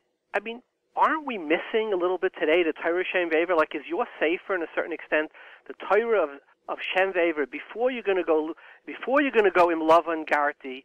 What do you have to take with you from Yeshiva? What's remaining? What should you never let go of? What do you have to embrace? What type of a family life? What type of a learning life? Would you say that this Vart a little bit identifies the mission of what you're safer? You know, I would like to put the words like Basel Lahoyer. I'm really hoping that I don't believe that a book can do it for people. You know, the individual Rebbe interaction, knowing the Talmud, understanding what to say, who to say, when to say, is the most valuable piece of it. And somewhere along the line, it's also a Gela Mashal about them looking for a Rav in a shul. So, you know, what are you looking for? So, everybody wants a posek. You know, especially somebody can be makel for what they need coolers for. So that's the number one priority. If people like to have a nice speaker, is good. But if a person doesn't look to go further, and he doesn't have that, so he's not going to look for it. Is there somebody that can navigate a group of people, move them forward? I you know, like I said, it's a challenge of the next generation. It's more about, I guess I would hope that my furthest fantasy with it is that it opens up, it crystallizes a certain need I think everybody intuitively feels. People at least can put a finger on it, the Torah Hemshech, and you know, and people should still suit to be the people that can provide it, because at the end of the day, you know, personal relationship, guidance, etc., is what it's about. You can't. It has so many variables. That's why the Sefer is kind of short, concise, because I needed to touch on point. The more specific I got, the less it was negate to more and more people. And my hope is that we grow into the next phase, as Hashem, that people have, I guess, Rabbanim, Rosh Kollel would see that part of their job is not only the learning part of Kollel, but more than anything else, people need this guidance, and there'll be there people to provide it. That's what I could hope for.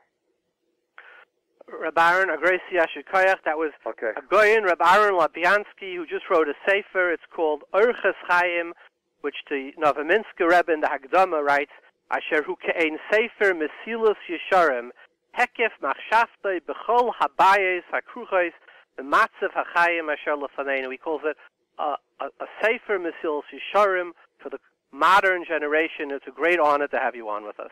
Okay, I got David. Take care. All the best. It's an honor to have with us HaRav Goyen, Reb David Cohen, the Rav of Gvul Yaavetz and the Mechaba of many, many Sfarim, too numerous to count. Welcome, Reb David. So let me give a Hakdama.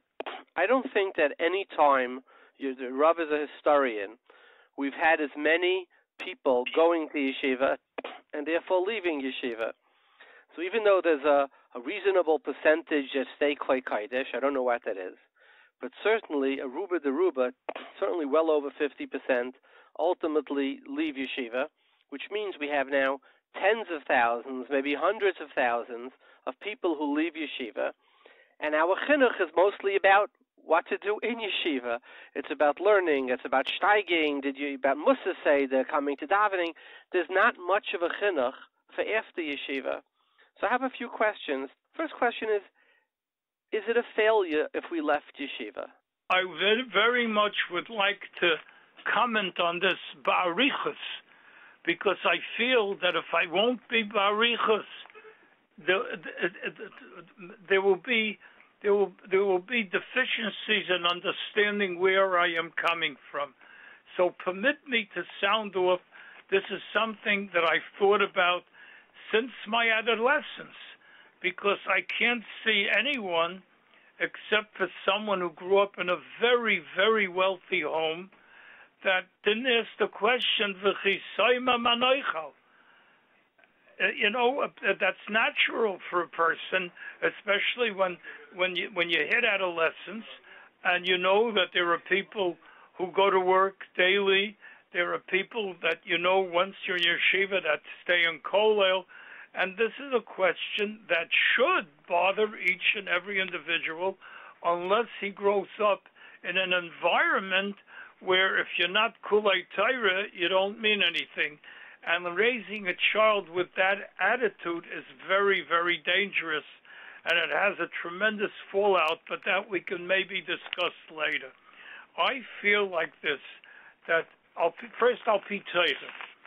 The shirish of this whole lifestyle is a machlokes tanoim in Brachas Daf Lamed Hey Amud Beis, where Rabbi Yishmael says, "Hanheg bohem minig derech eretz," and the whole phrase of German Jewry under Rab Shamshel Forel Hirsch Zeichet Tzaddik Levracha was Taurim derech eretz, and that's where they took the derech eretz from. It may have been a little bit different in its theme, but the way the pashtus of the Gemara goes, derech eretz, incidentally, if you have an encyclopedia, Talmudis, has many, many different meanings in Chazal.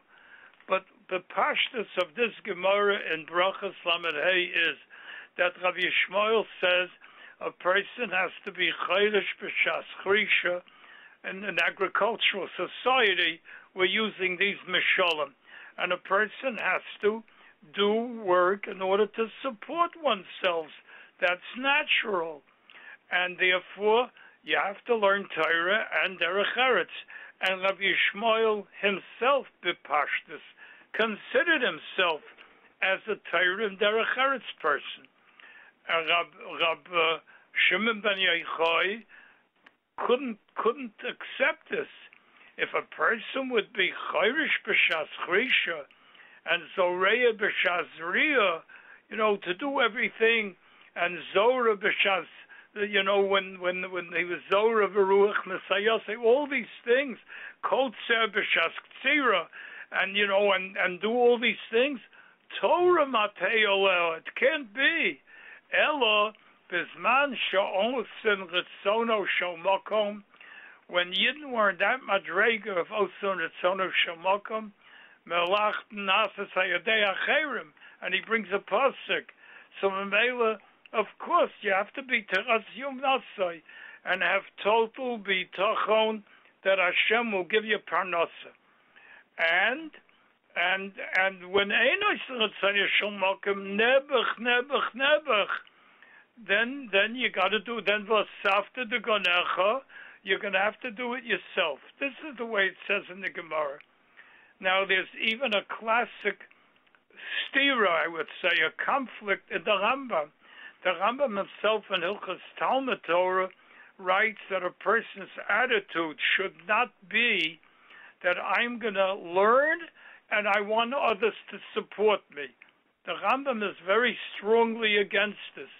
And the Rambam in Ovis, I believe the fourth Perek, says it's a terrible thing. That's why we had a Rabbi Yochanan HaSandler, we had Tanoim that worked.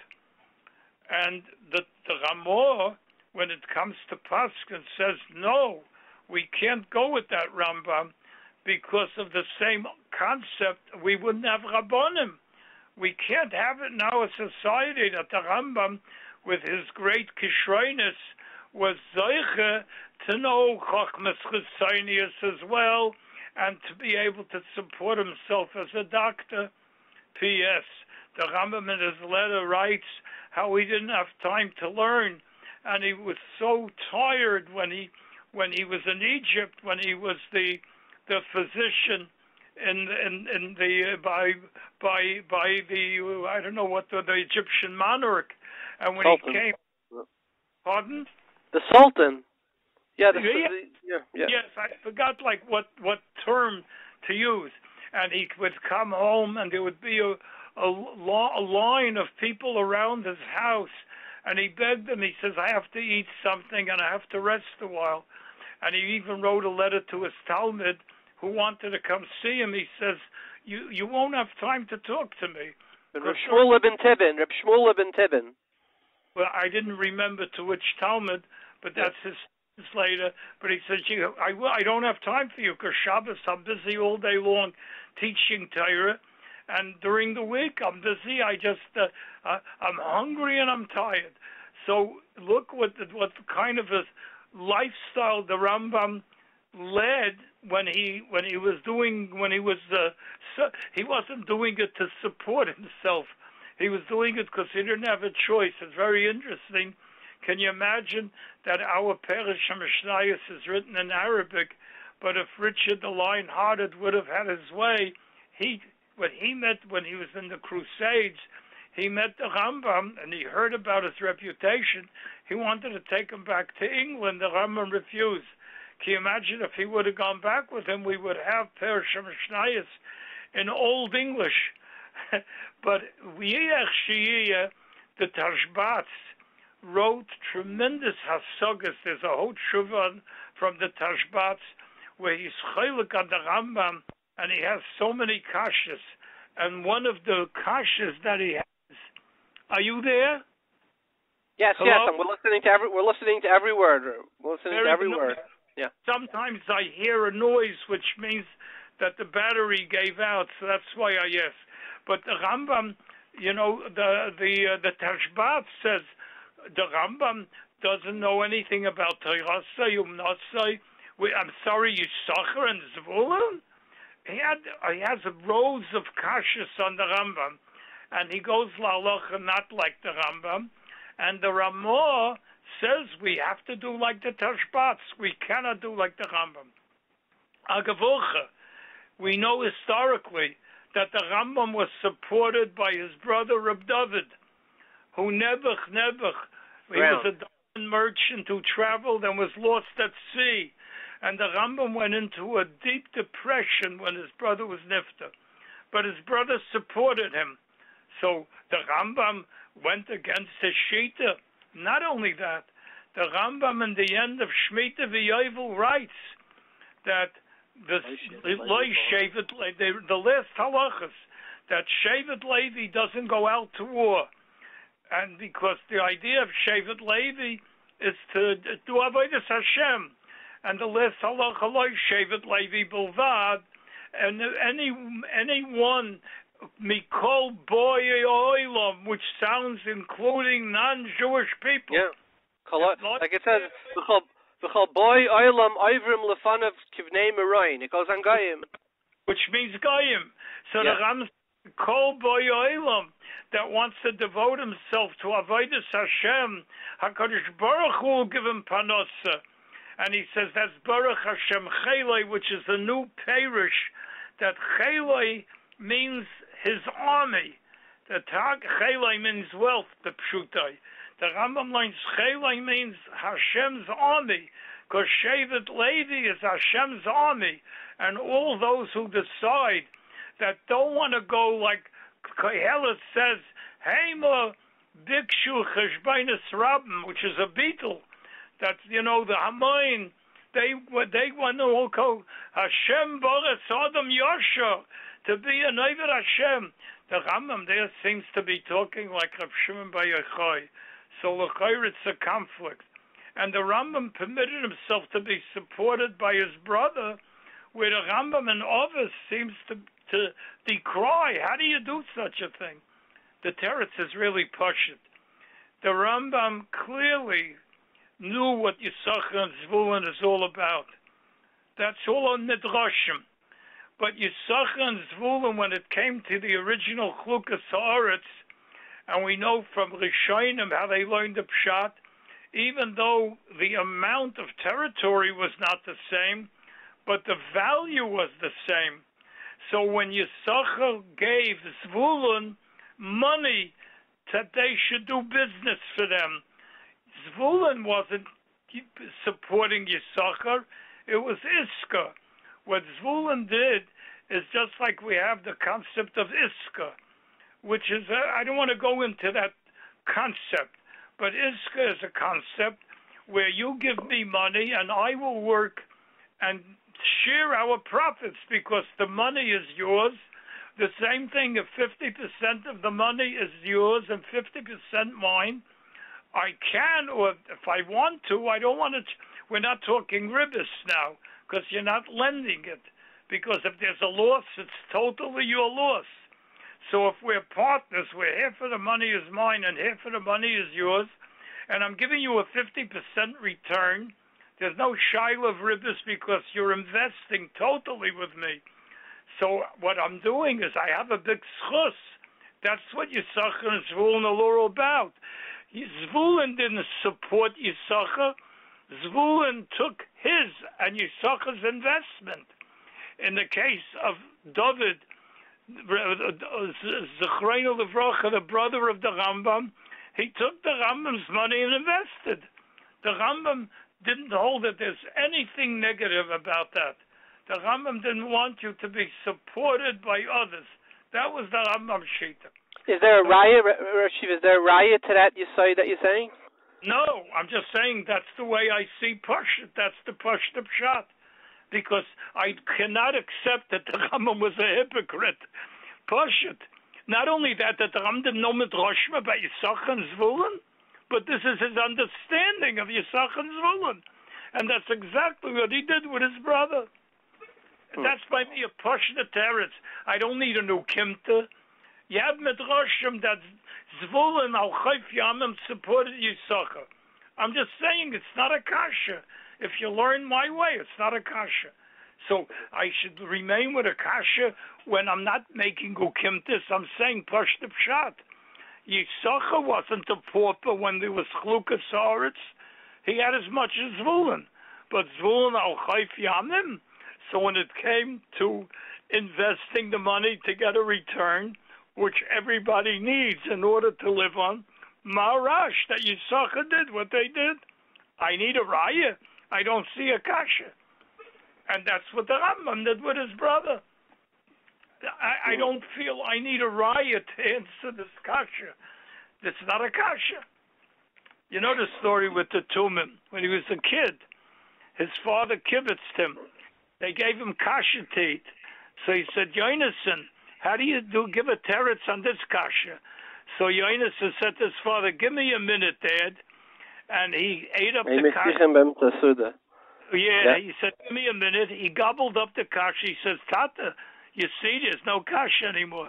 I'm saying it's not a kasha. It's a okay. Anyway, okay. Let's now get back to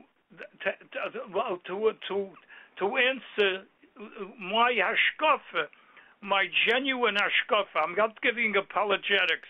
I'm giving what I believe is my honest hashkafa, which I almost always, I could say, maintain when I became an adult.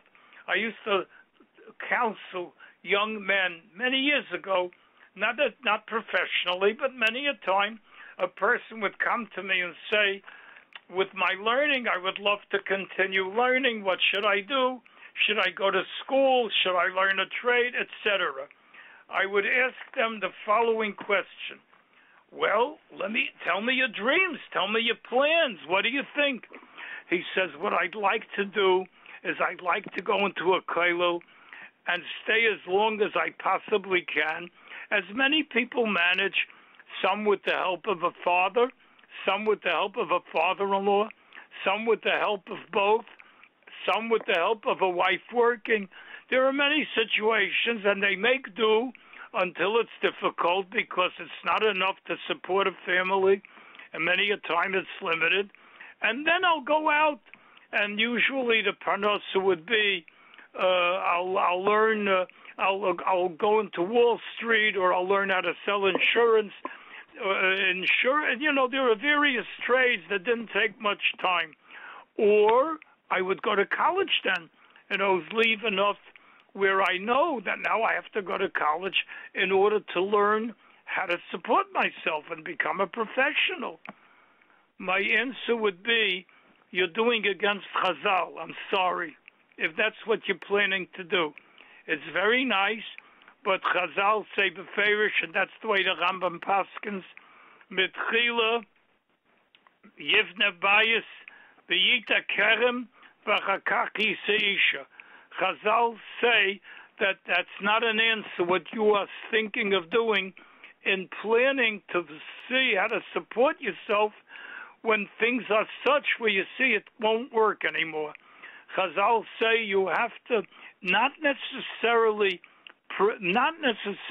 do the preparation now, because if the preparation is such where you can handle it in a few years without the problem of doiche kaparnasa, in other words, if there were such situations, and there are,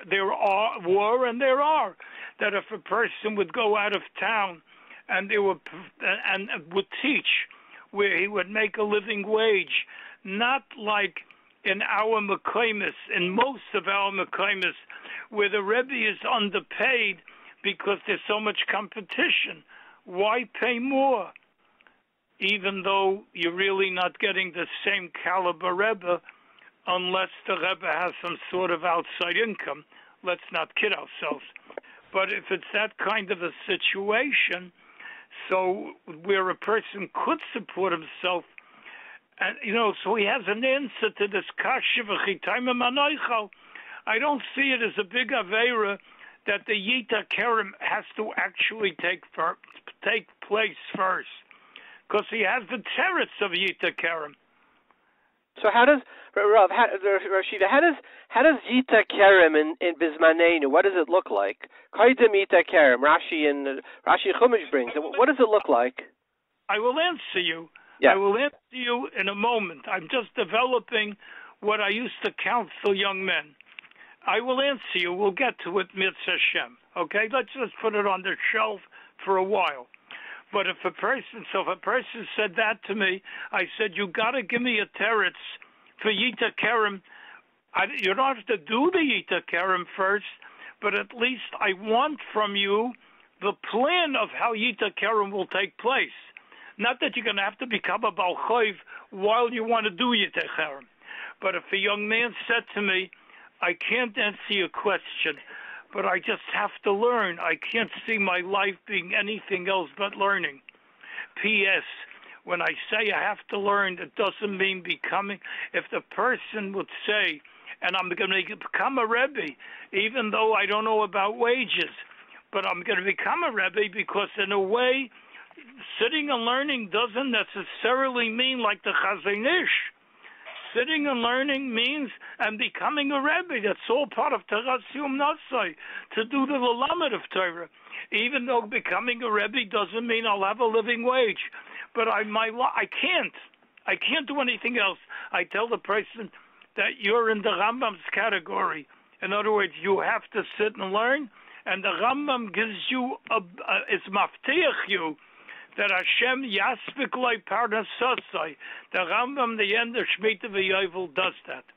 So I simply say like this: Rabbi Yishmael was a Talmud Chacham Muflag, and not only he, Rabbi Yochanan Sandler was a Talmud Chacham Muflag. I say that the attitude of anyone who learns in Yeshiva has to be: there's no such thing as leaving a Yeshiva. There's a thing as a person knows. I don't have the neshama of Reb Shimon Bar Yochai. I don't have his shayrish neshama. So, but Rabbi Yishmael I am. So I'm never leaving the yeshiva.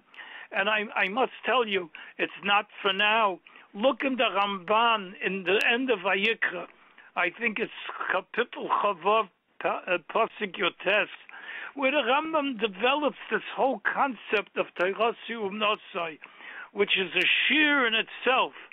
I don't think your program would be long enough to be able to contain a whole shir and what the Ramban is all about. But the Ramban there is presenting Doire Shel, which he considers a doir of Torah Nosai, which a Gemara in, Yuma Daf Chof presents. She should Talmidei Chachamim on one beged, and they're sitting and learning. That was Doire Shel, and that's really why the Gemara in Sadik Dalet and Sanhedrin says, B'ikesh HaKadosh Baruch Hu Lasis Chizkiya Mashiach and Sancherev Goig u'Magog. because that's the way, and that's in itself also a whole share of mine in Inyonei Hashkafa, a serious share in Hashkafa, because that's the way the Geula is going to come. I have Rayas Bruras to that. That's the way Mashiach has to come, notwithstanding all the kashas of people who don't understand how all these Teirasium Nosei places are existing. So they ask the kasha then, and they're taking sons-in-laws to sit and learn too. How could it be? So they ask the kasha, und the bleibbar kasha. That's the kasha. But these places are still existing, notwithstanding the kasha of these people that don't have the shirish of Rav Shimon Bar Yochai. But it's shirish, it's all a shirish neshama.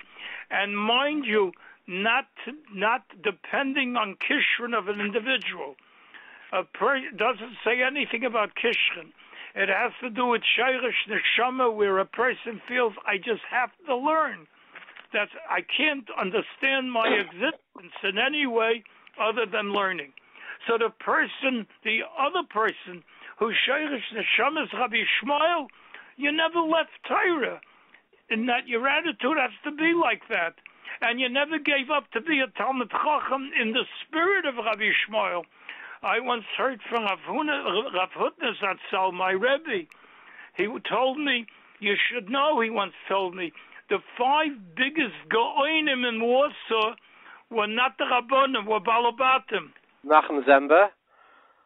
No, he never said Rabbi Nachum Zemba. That was not what he said. Okay. He did say Rabbi Yerucham Fischel, who wrote Sefer HaMitzvah. Yeah. He was a pauper when he started in his way, and he ended up to be one of the greatest Gevirim in Warsaw. What is it? Rab Nutzke Spiegelglas, Rab Yerucham Wolfish, they were all Mechabos Svarim. He says the Rabbonim in Varsha were afraid to talk a learning with them. They were much bigger Talmidei Chachamim. But one day, of course, it was not the kind of person. After the Industrial Revolution, it was very difficult to have an 8-hour day of work, even though I knew such Jews from Varsha. I once heard from the late Novominsker Rebbe Zatzal, Rab Nachum Perlov Zatzal, and he told me once that if you went in the, what were they called, the Sholofkas, I forgot, the little streets in Warsaw, I forgot what they called it. I have a senior moment. They you know, there was 1, 2, 3. So they had a lot of Batei Medrash. If you showed up 3 a.m., they were full Batei Medrash with Yidden. You couldn't find a seat. Yidden was sitting and learning. These were Yidden Nebuch that had, you know what, there's a menorah journal. There's an old and new menorah journal. And I have it upstairs. I have a copy of this whole thing. At around 1910, I remember reading it. Around 1910, there were a lot of things going on in politics. And, of course, in 1914, that became a great explosion in Sarajevo when he was assassinated, and that triggered it. But really, there was a lot of difficulty going on. Anyone who knows secular history, with the Balkans, there was a whole to-do. And there were a lot of treaties, Locarno, there were a lot of treaties going on then. And a British diplomat wrote back, and this letter is in existing. It's very inspiring. It was Saturday night, and he just finished a secret meeting, I think, with the Polish ambassador, whatever it was, and he comes out at night. The cabs there, of course, were horse and buggy, and he can't find a cab. It was very late at night. He didn't know what he's going to do, and he noticed a Polish policeman. So he asked him, "How do I get a horse and buggy?" So he said, "Follow me." And he led him to a shul, which he had to walk up to, and he saw probably hundreds, a tremendous amount of horses and buggies.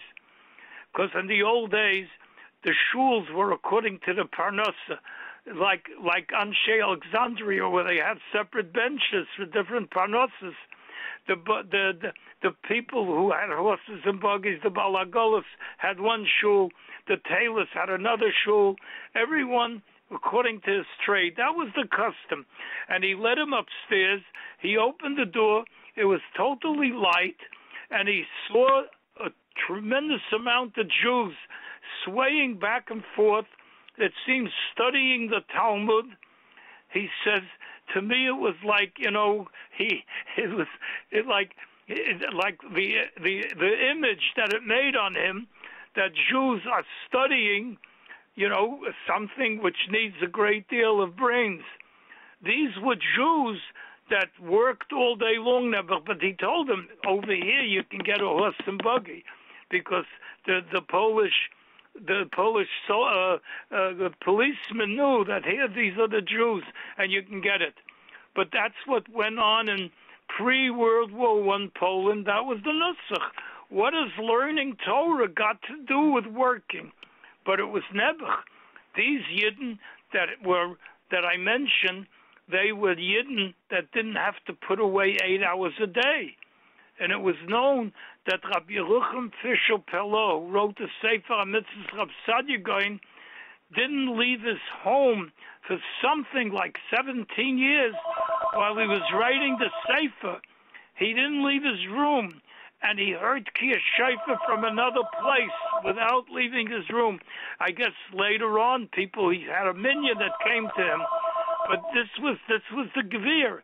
In other words, what is learning Torah got to do with having to have a parnasa? But again, you could be Rabbi Yishmael and you can be Rabbi Shimon Bar Yochai, but never leave the yeshiva, and that's what your attitude has to be, that I want to be a great Talmid Chacham. Great Talmid. So if you can, daven in the yeshiva sheminyan and be megavel your children in the same way you never left yeshiva. That has to be the proper attitude. Not the letdown that now I can't learn and I enjoy learning so much. It shouldn't, if a letdown, of course, but you're serving Hashem and you don't stop learning, because that's what it's all about. It doesn't have to be Teras Yom Nosai. It doesn't say, it's certainly a greater Madrega. And as I said, I believe Be'emunah Shlema. I have many rayas from Chazal that Mashiach will only come when Klal Yisrael will be in that Madrega. As the Gemara says in Sadik Dalet Amid Beis, I think, or is it Sadik Hey Amid Beis? Ve'chub al oil mipnei shaman, that the oil of Sancheriv fell off because of Shamnoi Shochizkiah, that he made everyone was sitting and learning. I think that's what I believe, and that's the way it has to be. In order for, I'll tell you, if I would give you this eitzah for psychological reasons for a person's own simcha, but I believe what I'm saying is not a patch. I believe what I'm saying is the truth, that this is the Ratzon Hashem. There was, always, you have to always have a kesher with the yeshiva, if it's possible to live in the neighborhood of the yeshiva, if you can make it in any way. There's the famous, what's his name, Apian. There's a whole, in the Josephus, there's a whole thing about Apian, where Josephus writes a whole thing against him, because Apian claimed, who are these Jews anyway, who heard of them? So he writes, our major industry is the education of our children, not commerce. So why would you hear about us when this is our occupation? And the same thing with the Chafetz Chaim, who told the parent, complained to the Chafetz Chaim, I keep telling my son, you got to learn. He's not learning. So the Chafetz Chaim told him, don't despair, because when your son will grow up, he'll tell his son, you got to learn. In other words, you taught him something that a parent has to say, you got to learn. And if you want your son to learn, learn, and your son will emulate you. The attitude to be a totally positive attitude. That is what I'm saying. So tell me if I got it right? I want to sort of make a synopsis. There's a machlokes, Rabbi Shmuel and the Rashbi, whether Teirasayim Nasay or not. And the Rambam seems to paskin like Rabbi Shmuel, and the Gemara says Harbo Asakaim V'Leil also biyadam. So you're saying that there are two mahalchim. There are some people that go like Rashbi, and they want to always be Klei Kodesh, and that's a davar muhuder. Please let me interrupt. Don't say Klei Kodesh, because it has nothing to do with Klei Kodesh. You could be one if you decide, if you have an opportunity to go into real estate. Of course, you got to have the betochen of Rashbi. But you say somebody. But if somebody's working, they can't be Rashbi. Rashbi was Terasayim Nasay. It's the hepech of going into real estate.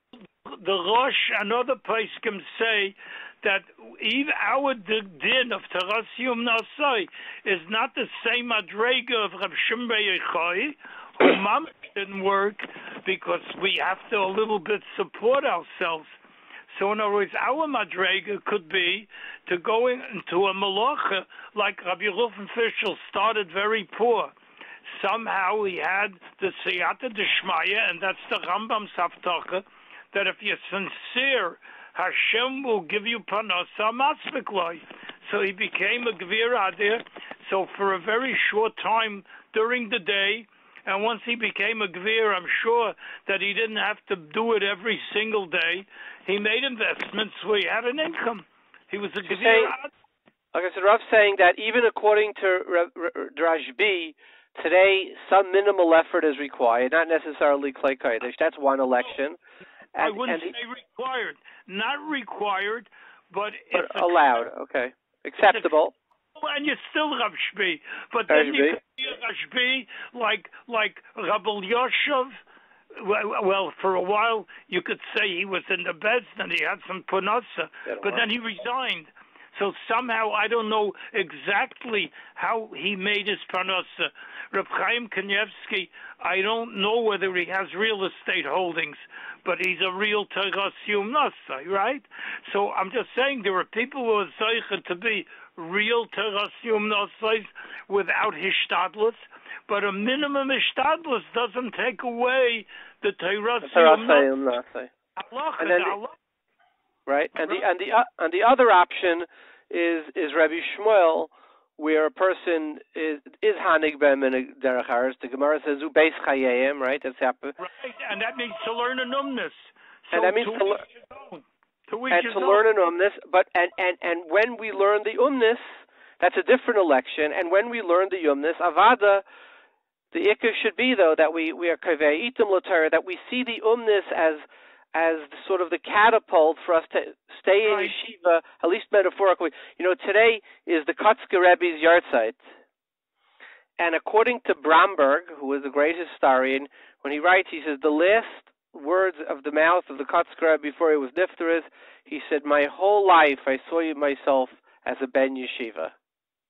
That's what he writes when he writes the biography of the Kotzker Rebbe, which is interesting to me. I didn't know there were yeshivas in Poland at that date, but those what he said. Those are the words of the Kotzker Rebbe. My whole life I was a ben yeshiva. How I didn't know this, even though I know much about the Kotzker, because I've learned many of the svarim, and I thank you for finishing the program with this word. How meaningful it is to be Messiah the program with this word from the Kotzker. But as far as the umnus is concerned, to each his own.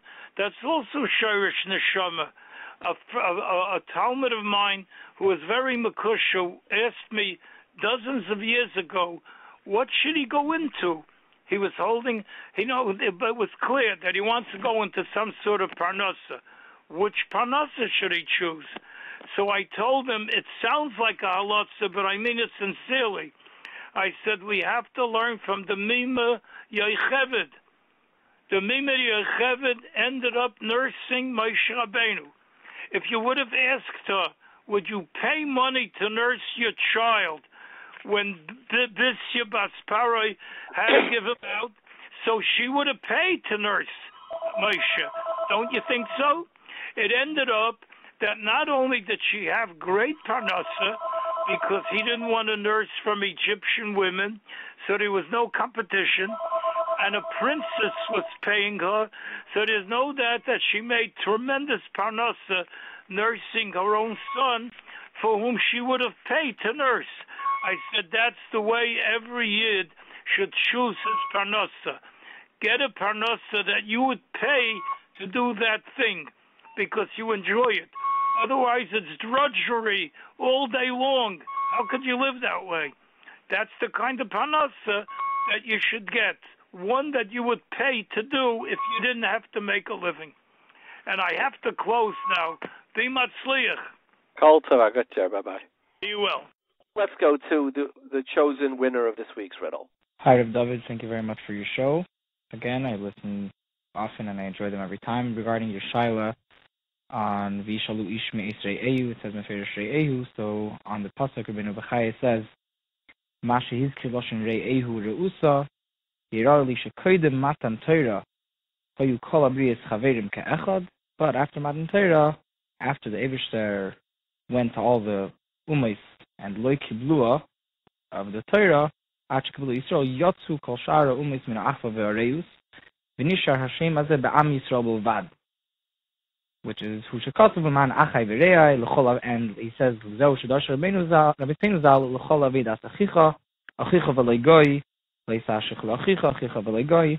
So also when you get to Re'ehu, one after Matan Torah, when the Torah uses Lashon Re'ehu, it's moitzi, it's only regarding a Yid and not a Goy. Before Matan Torah, according to Rabbeinu Bechai, at least, this was Shayach, also Re'ehu, for everyone was in the same Re'ehu. Everyone was considered Re'ehu. We had many that answered this, that Re'ehu is before Matan Torah and after Matan Torah. The problem is we find by Shimshon, Shloishim Re'ehu, that's after Matan Torah. So I know Rabbeinu Bechaya says so. And our holy Chabadske Chassid brings this Rabbeinu Bechaya. But we have a question from Shimshon. I don't know the answer, but I want to suggest another answer. And I heard this from the Yeshiva of Beis Yosef. I asked him the question. Reb Moti Yafin said a very simple answer. And I leave it for you, the listenership, to decide. He said, because it says Re'ehu, Avada, when it says Kigach Shori Shori'ehu, Stam Re'ehu means a guy. Derech Klal, Re'ehu v'Yid is not a guy. It's other Yidins. Re'ehu does not mean a guy. Doesn't mean you can't have a Re'ehu. It's just not the Stam. He says in Mitzrayim, when it says you should borrow, who are you going to borrow? Which guy are you going to borrow from? You're going to borrow from the guy who is your friend. So Stam Re'ehu Avada means Yisrael, not an Akam. It doesn't mean you can't have. And since over there it's talking about borrowing, it's going to be from the Akam who is your friend. I thought that was a very nice answer. Now we're going to hear the answer to the question of Sheichad. We asked if there's a din of Sheichad that money throws you. So why could a Sheichet is Neman? Over there he's also in effect getting Sheichad. So let's see what our listeners say. The difference between Sheichad and Itzav HaHeter is that Sheichad, it says the Chazon Ish Hamud B'Talchem says that Sheichad is a Derech HaKosov, even though we are normally not worried about Nigiyas. By Sheichad is Derech HaKosov. The Torah tells us that it's Yaber and Chakamim, that Sheichad has a special thing, that it creates this state of Nigiyas.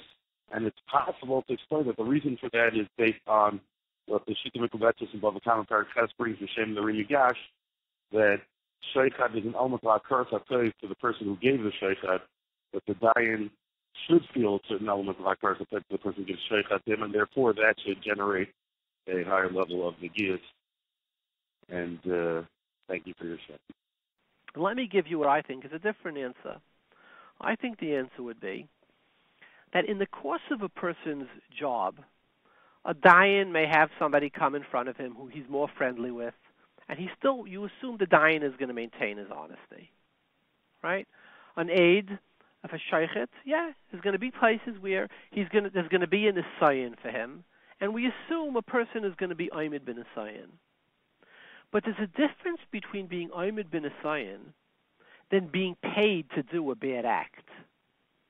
When you're paid, can you throw the case for me? Well, that's the intent here. That's much different than something happen in the normal course of business. In the normal course of business, right and is wrong. We assume you're going to do the right thing. When you're getting shaychat to throw it, that's not the normal course of business. And at that point, we say, no, you waived your integrity. That's how I would answer the question. This is Dovid Lichtenstein for Yeshiva Shalmayla Headlines. Looking to see you again next week.